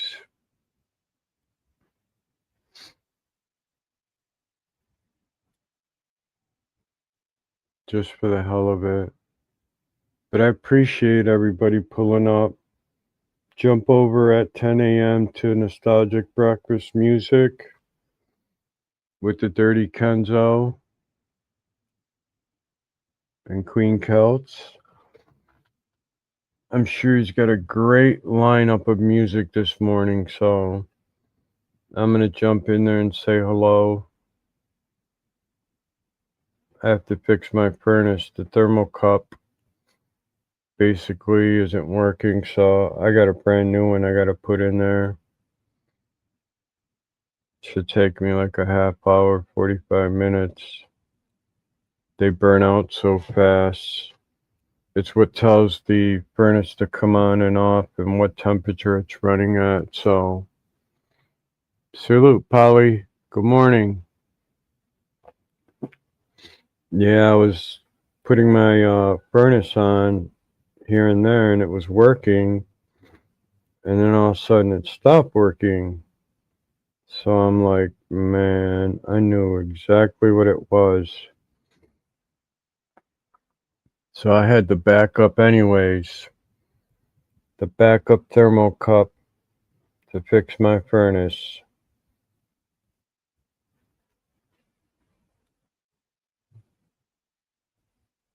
Yeah, I was a landlord for a good 25 years for my family, for my father. And he taught me a lot about plumbing, electrical, just basic home repairs and, you know, all that, installing windows and doors and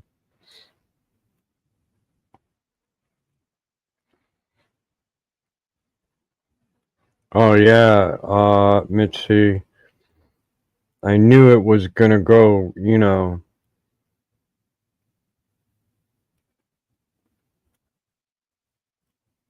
I replaced it a couple times. So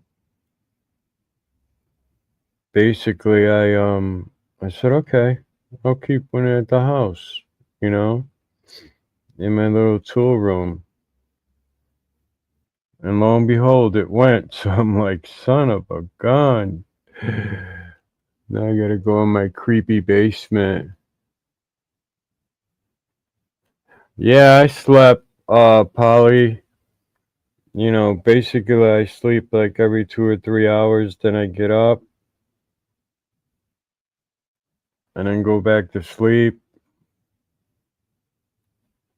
Last night I was mopping. At 1 in the morning, I decided to mop my house, my floors. Housekeeping. Carl, have a great day. Yeah, I do crazy stuff at night, man. Clean the oven for no reason.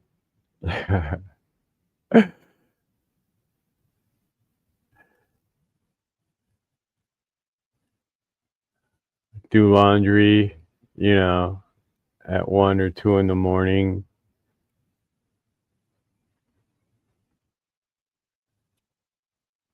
That way I don't have to do it during the day. That's one thing when I do the cave, it's like all my chores are done. So I could just feel comfortable doing the cave and I don't feel guilty.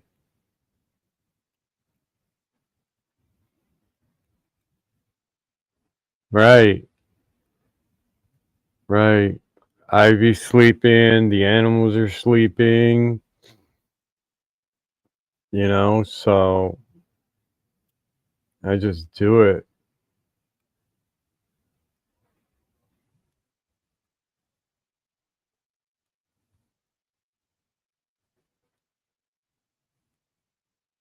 Right, exactly.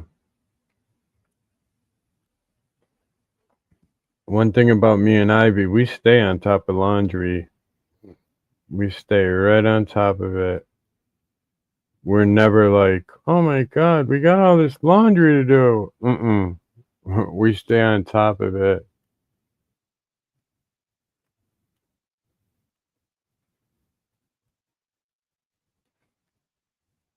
Yeah, it's 8:45 here. Probably because I'm in the East Coast.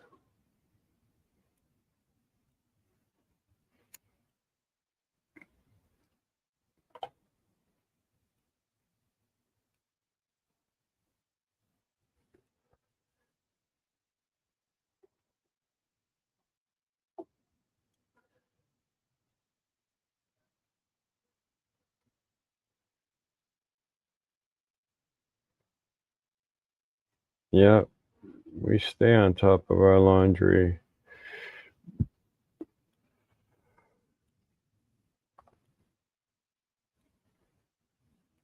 Right. I don't know. It's the schedule that during the day I'm working on the yard and then I'll come in and I'll take a nap or something and then, take a shower and tinker around the house and then you start doing stuff like, oh, let's do some laundry or, let me mop the floors. And then, you take another nap, you wake up, you start cleaning the fridge out, And that's one crazy thing about like me and Ivy, man. If it goes past the date, expires on, it's gone. I don't know, man. That right there, people are like, oh, it's still good. Eat it. I'm like, hell no. No way.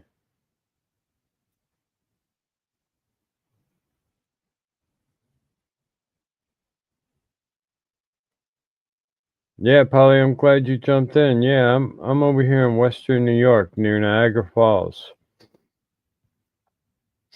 Not far from Niagara Falls.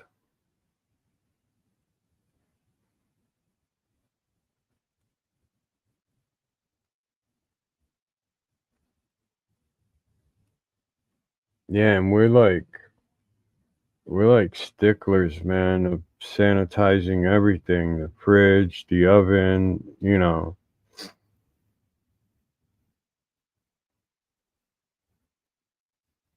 We go through a ton of paper towel. I should invest stock in paper towel. The pack that I buy is like,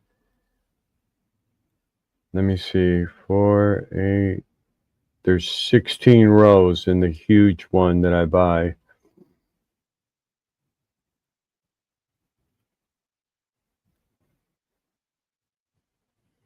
Yeah. I mean, it's crazy. See, so we have so much in common, me and Ivy, which is great. I mean, even cereal, man. You know, we got these like Rubbermaid containers, but it's like if it goes past the date, that's it. It's done.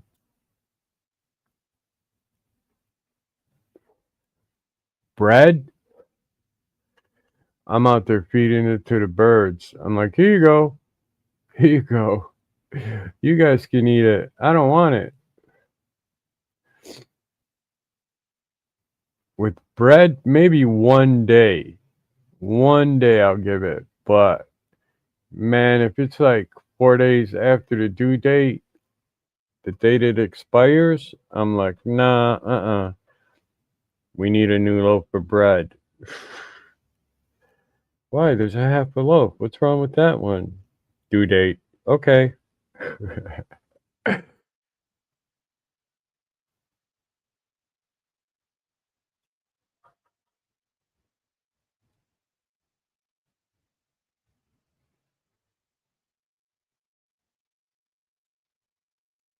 Yeah, but you know, our sleeping pattern, especially mine, is really messed up.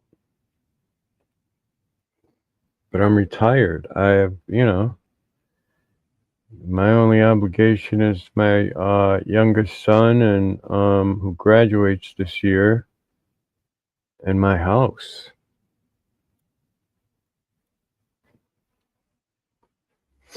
All my kids and grandkids are doing great.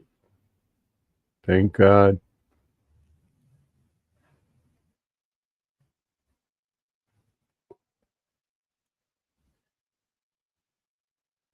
Thank you, Jesus. I have to go for a scope tomorrow at 7 a.m. in the morning. They're going to put a camera down my stomach.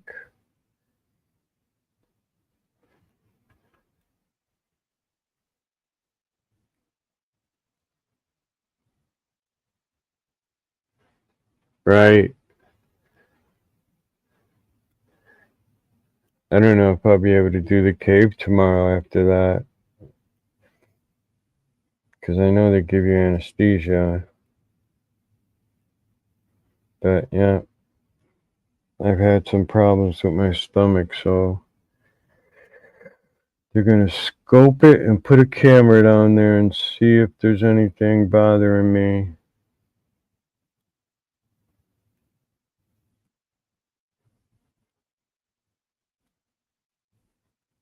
Some weird pains I've been getting for the last like 2 months.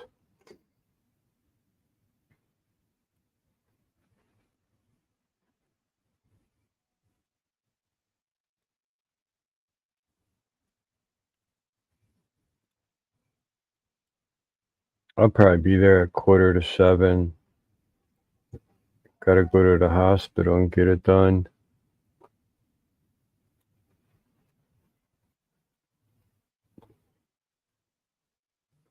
Oh, it will. It will, CISO. I got a great team of doctors and doctor that work on me to keep me going.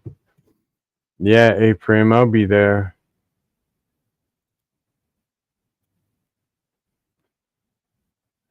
Yeah, if I'm not messed up from that anesthesia, my nephew's gonna take me, drop me off, and then, you know, they'll call him and he'll pick me up.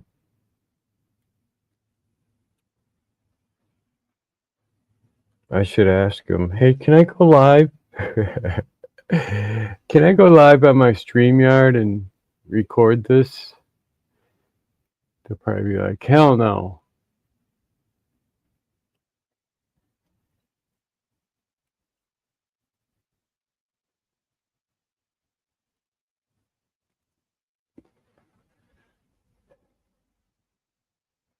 Yeah, as soon as I'm done, I gotta call Ivy or text her.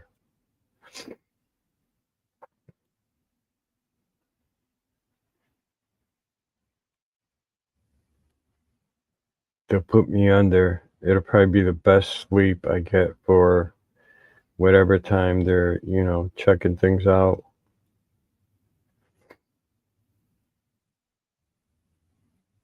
And then they wake you up like abruptly. They push on you like, Richard, get up. That happened to me a few times with surgery. They wake you up by pushing on you, and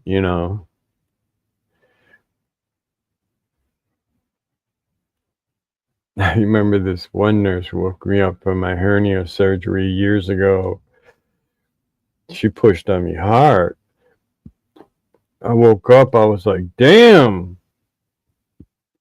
Okay, time to get dressed. I'm like, slow down. I just woke up. Give me some ginger ale and crackers. Some of those graham crackers.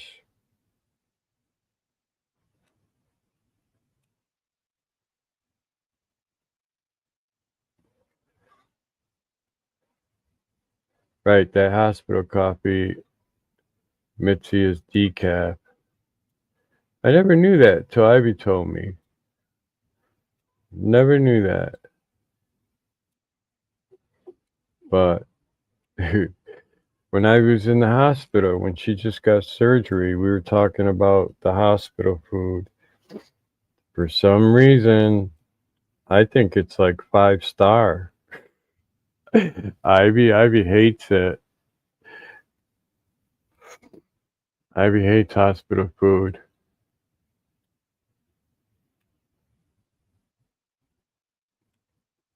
I was like, oh my God, babe, you should see what they brought me for dinner. Get me something to eat. Bring it up here. I'm hungry. I'm like, okay, I'm on my way.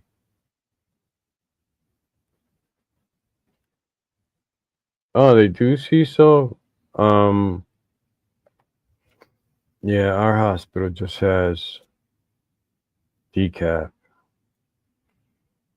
And I never realized that drinking hospital coffee, being in the hospital, it's just like, I always thought it was regular coffee. And then Ivy told me that she talked to one of the nurses and they were like, no, we just give the patients decaf.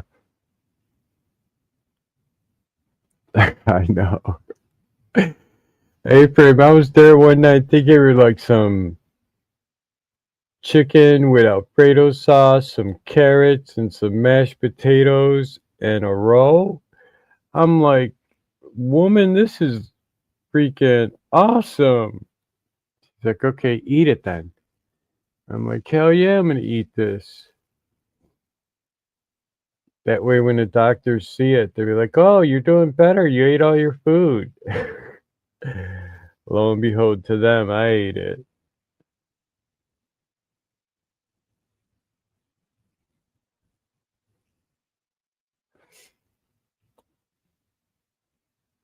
Yeah, when my father was in the hospital, he used to do that to me too. He'd be like, eat this food. And I'd be like, no, it's for you. No, eat it. Because then they'll think I'm doing better and, be like, hurry up. Man, I used to scarf his food down. And then my mother would bring him food from the house. But he'd be like, they'd be like, okay, how'd you do? Did you eat your dinner? Be like, yeah, look.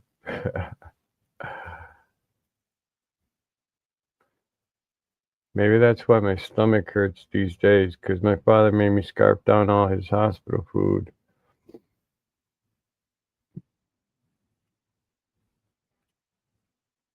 In like 60 seconds.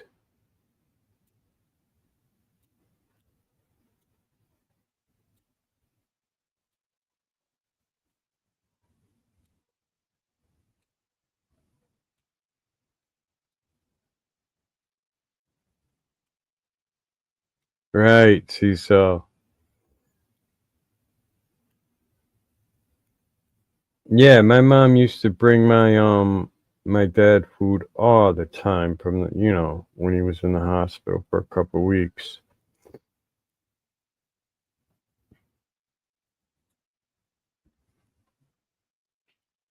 That was when you had a heart attack.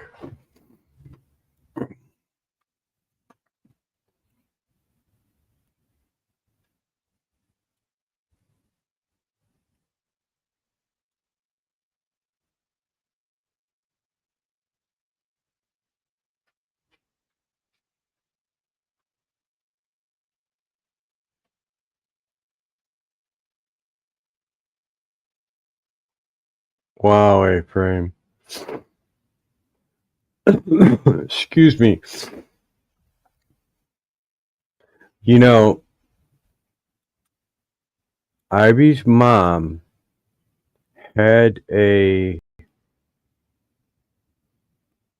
friend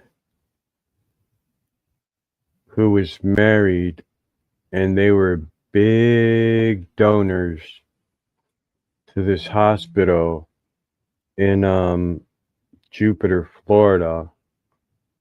And when Ivy went to the hospital one time, and she stood there. She was in the hospital. She had some kind of surgery. I forgot what it was. Maybe someday we can ask her on the live. But her mom's friends were huge donors to that hospital, to where they had a plaque, you know, in the main lobby. And Ivy's mom called her friend and said, you know, my daughter's in the hospital, Ivy, and, you know, she's getting surgery and blah, blah, blah. Man, you want to talk about the power that these people had. They put her in a private suite, and on top of that, she had her own menu. Not a hospital menu, but a menu that she could order, you know, whatever she wanted. It was crazy. I'm like, damn, it's good to know people. You know, I guess it's good to know people. Yeah, Mitzi, that was crazy. She told me that story.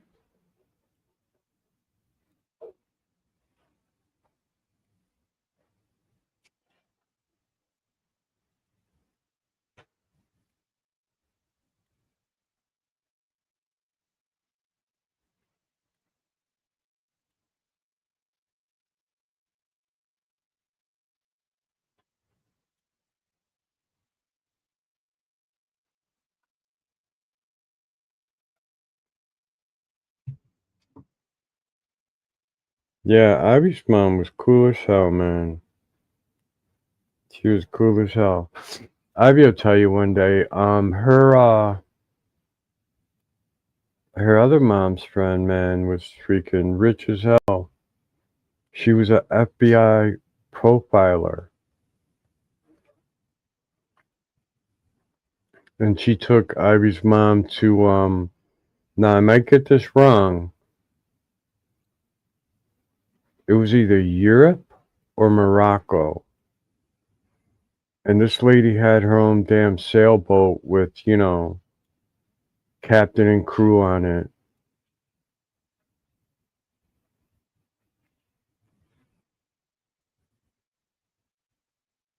Yeah, she was a retired FBI profiler. I gotta do a live with Ivy and ask her all these questions.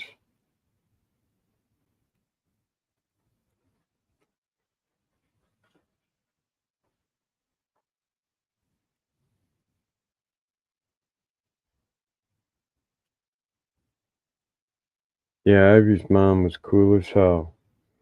I used to just call her out of the blue and say hello and talk to her and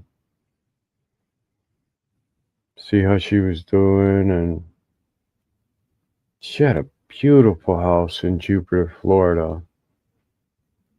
An amazing house, man. It was freaking gorgeous.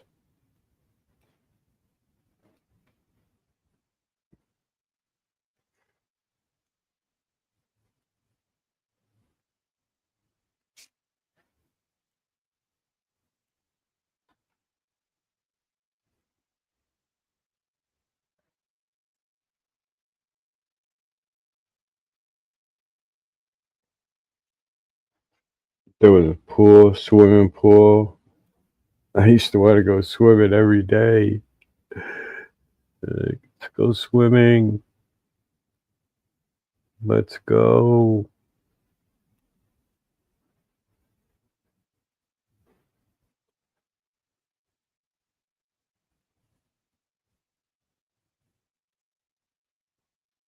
Yeah, where Ivy lived with her mom in Jupiter.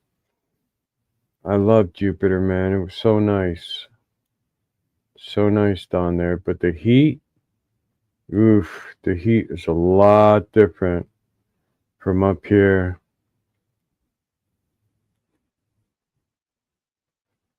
All right, Cecil, yup. Take care of the little animals, man. I got some work to do myself, so I gotta get out of here. Ah! Of course you do, Janine. Janine's like, I love Florida. Janine, I'm telling you, I think you and Dusty live so close to my uncle.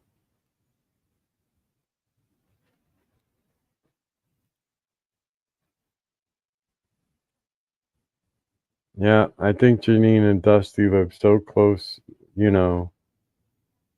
I gotta call him because I'm so confused where he lives. It's either Winter Park or Oviedo.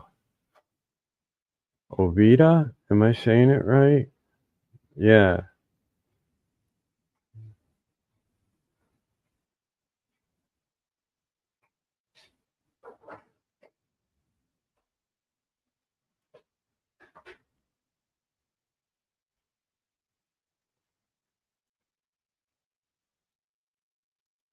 Oviedo. Yeah, that's where he lives, either there or Winter Park.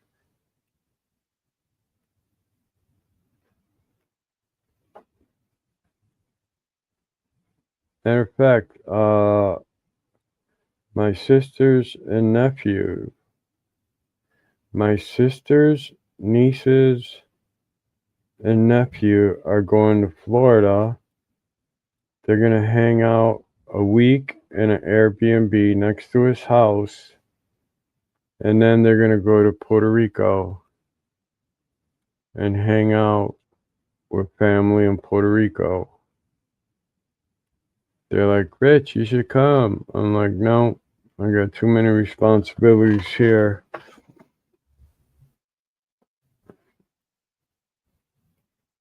Too much to do here.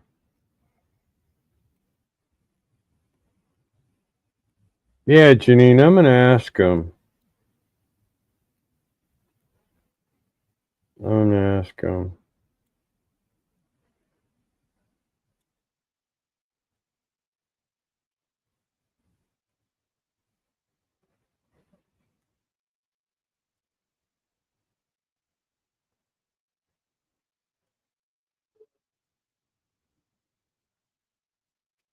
All right, everybody. That's up to you, Janine. Mi casa es tu casa. I'm gonna head out because I gotta fix this furnace. The temperature up here is freaking dropping every day. You wake up with all this moisture on your car and everything's wet, the lawn, and it's freezing outside, and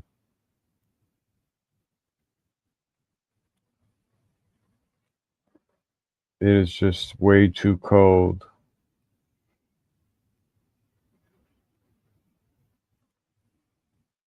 I gotta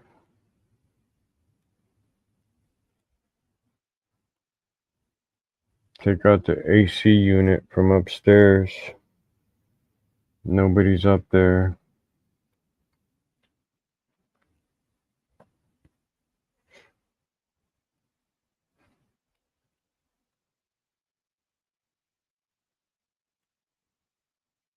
Just always something to do around here.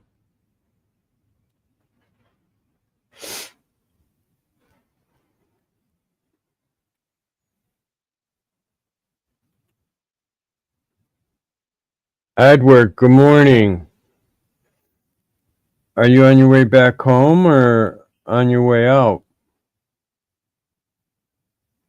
Glad to see you, sir.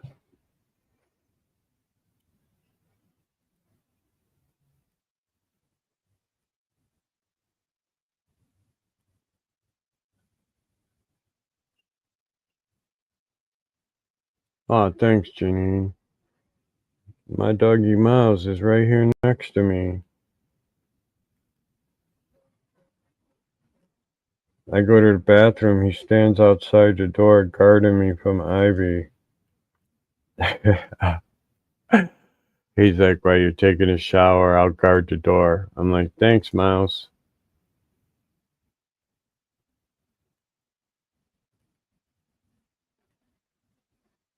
Ah, darn it, Ed.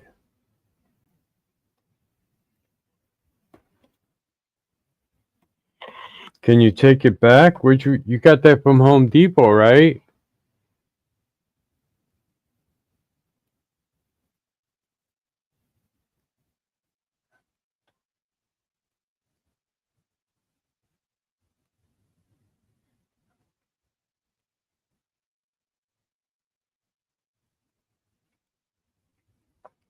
Oh, you left this morning.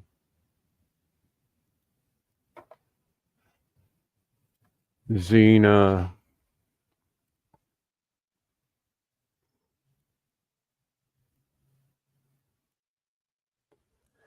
Oh, okay. Yeah. That's a good move. Yeah, just put it as, brand new, not used.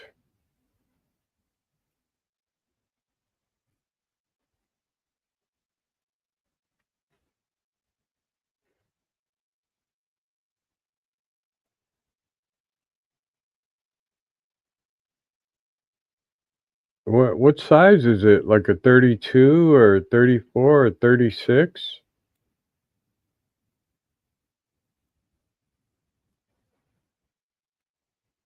Oh, nice, Mitzi.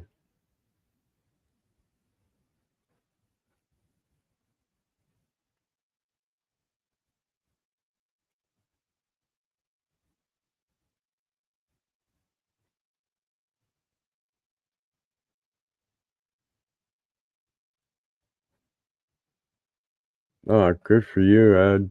Texas, huh?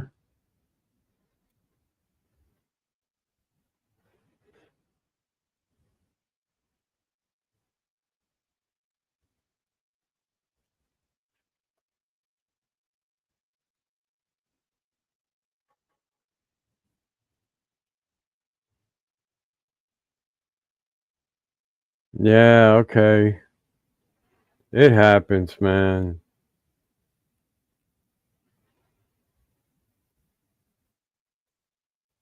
Where'd you get it from? Home Depot and they wouldn't let you return it?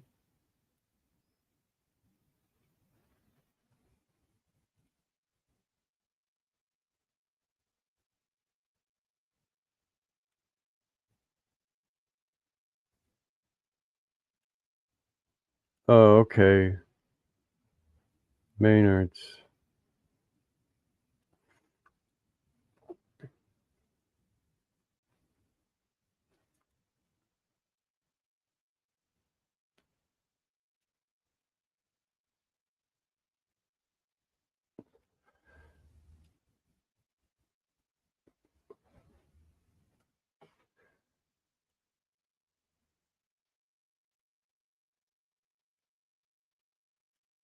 Right.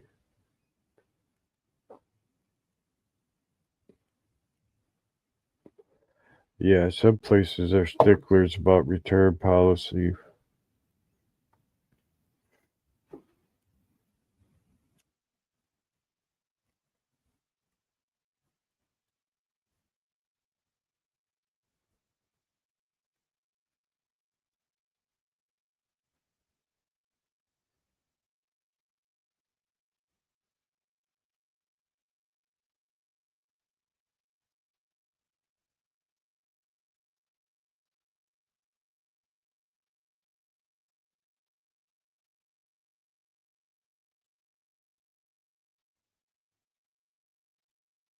Yep, I've hung up a few screen doors in my lifetime. I'm gonna say at least 5. The main thing is to get that frame leveled side to side, the top.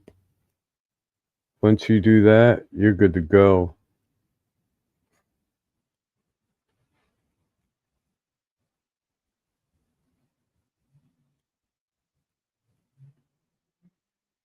With some old houses, you know, they're not 32, 34, 36. So you have to add a strip of wood to the, you know, door frame.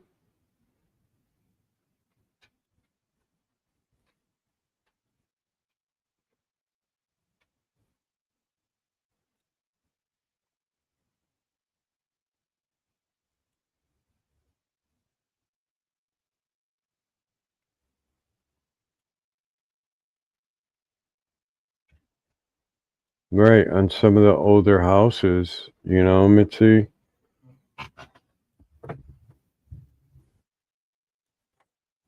You know, one of the things about like doing, you know, remodeling work with my dad when he would buy like a house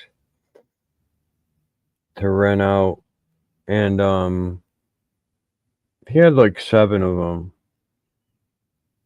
And the crazy thing is, like, you would go fix a light or something, you know, and you would be the repair guy behind the guy who did it first. And it was always like, what was this guy thinking putting in this light like this, you know?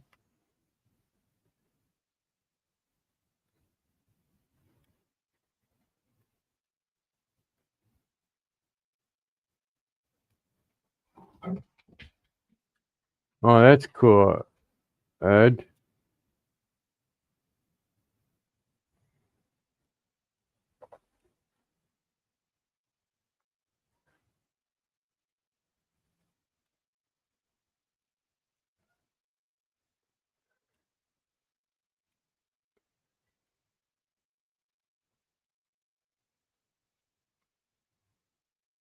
Huh? Damn, Cecil, you got 200 fish. That's awesome. My brother-in-law in his basement, he's got like 6 aquariums. Some are huge, man. The gallons of water that they hold. Some are like a lot smaller. That's his hobby right there. I should go over there and grab a video of all his tanks. They're Cecil, they're salt water.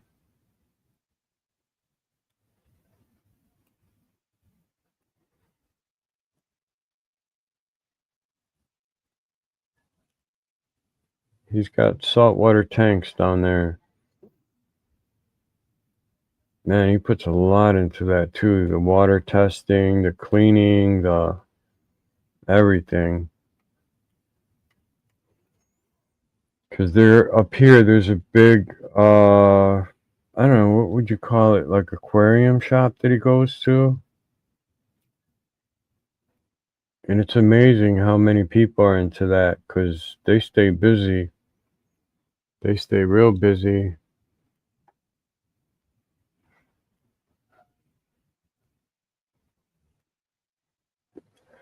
Yeah, but he's really into it.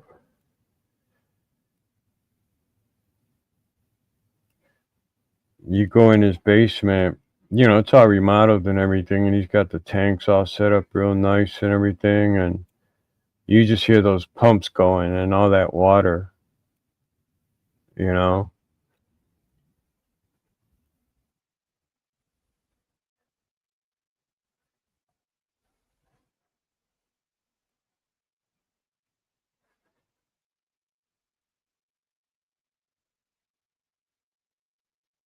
Yeah, see, so did I say it right? Is it freshwater or did I say seawater?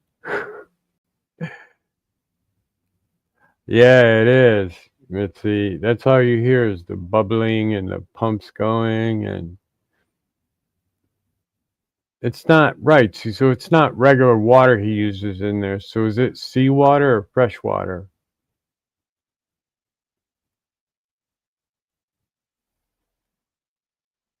It's probably fresh water. I don't know what the hell I'm thinking. Seawater. Salt water. That's what it is. Salt water. Saltwater fish. That's what he has. Yeah. I know it's not regular water that he uses.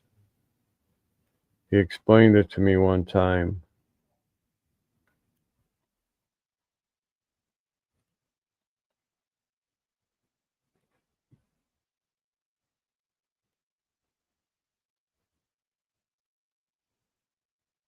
Ivy wants one.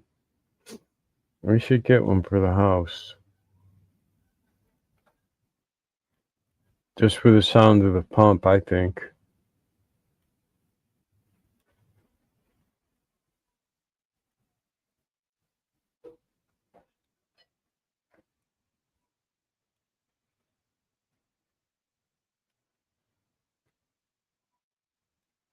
Man, speaking of fish, my son has a Jackie boy.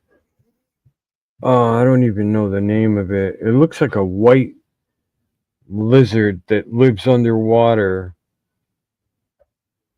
It's cool as hell. Oh, I forgot what you call them. But yeah, I even forgot the thing's name. It's like pure white, this lizard that lives underwater.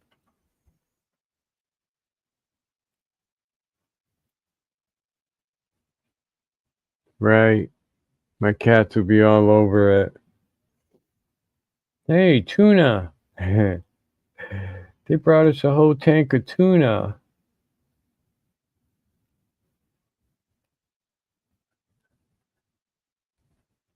Freddie's doing good. He got clipped the other day. Thursday, he's doing good. Him and Roxy were running back and forth, chasing each other last night. Matter of fact, he's across from me in the cat tree, getting some sun. Looking at him right now. Living the life of Riley, huh, Freddie? You don't want to talk to me?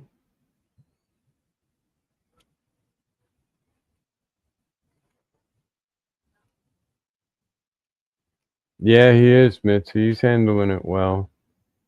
Sitting in the basket in the cat tree getting some sun.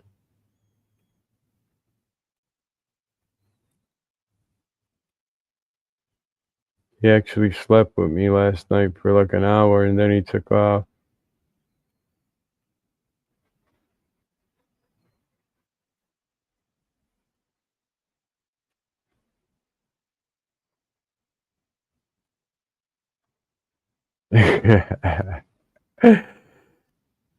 I told Ivy, I said, they should have gave us his balls in a jar or something. Hey, can we have those?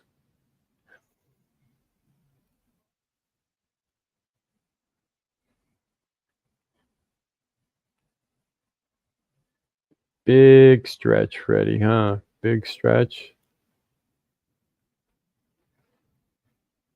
He just took a big breath, like, oh, life is good.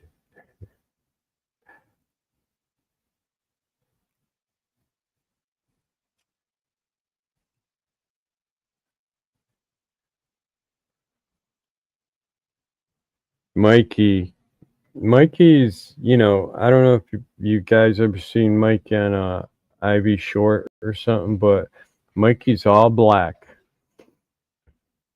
All black, and he's huge. And sometimes he'll look at me and I'm like, dude, why do you got this look like you're gonna attack me?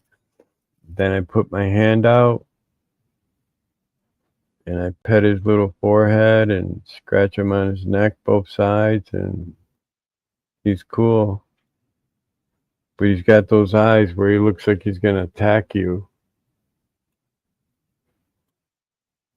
All right, Ed, have a safe trip there and back home, man. I'll see you soon, hopefully. All right, everybody, I'm out of here. I definitely got to get this work done. Have a great day. Again, thank you for joining me this morning. I had a good time just, you know, showing some videos there. Hopefully next time Ivy can join us. I know she's running around now. I could hear her. But enjoy your day. See you soon. Bye for now.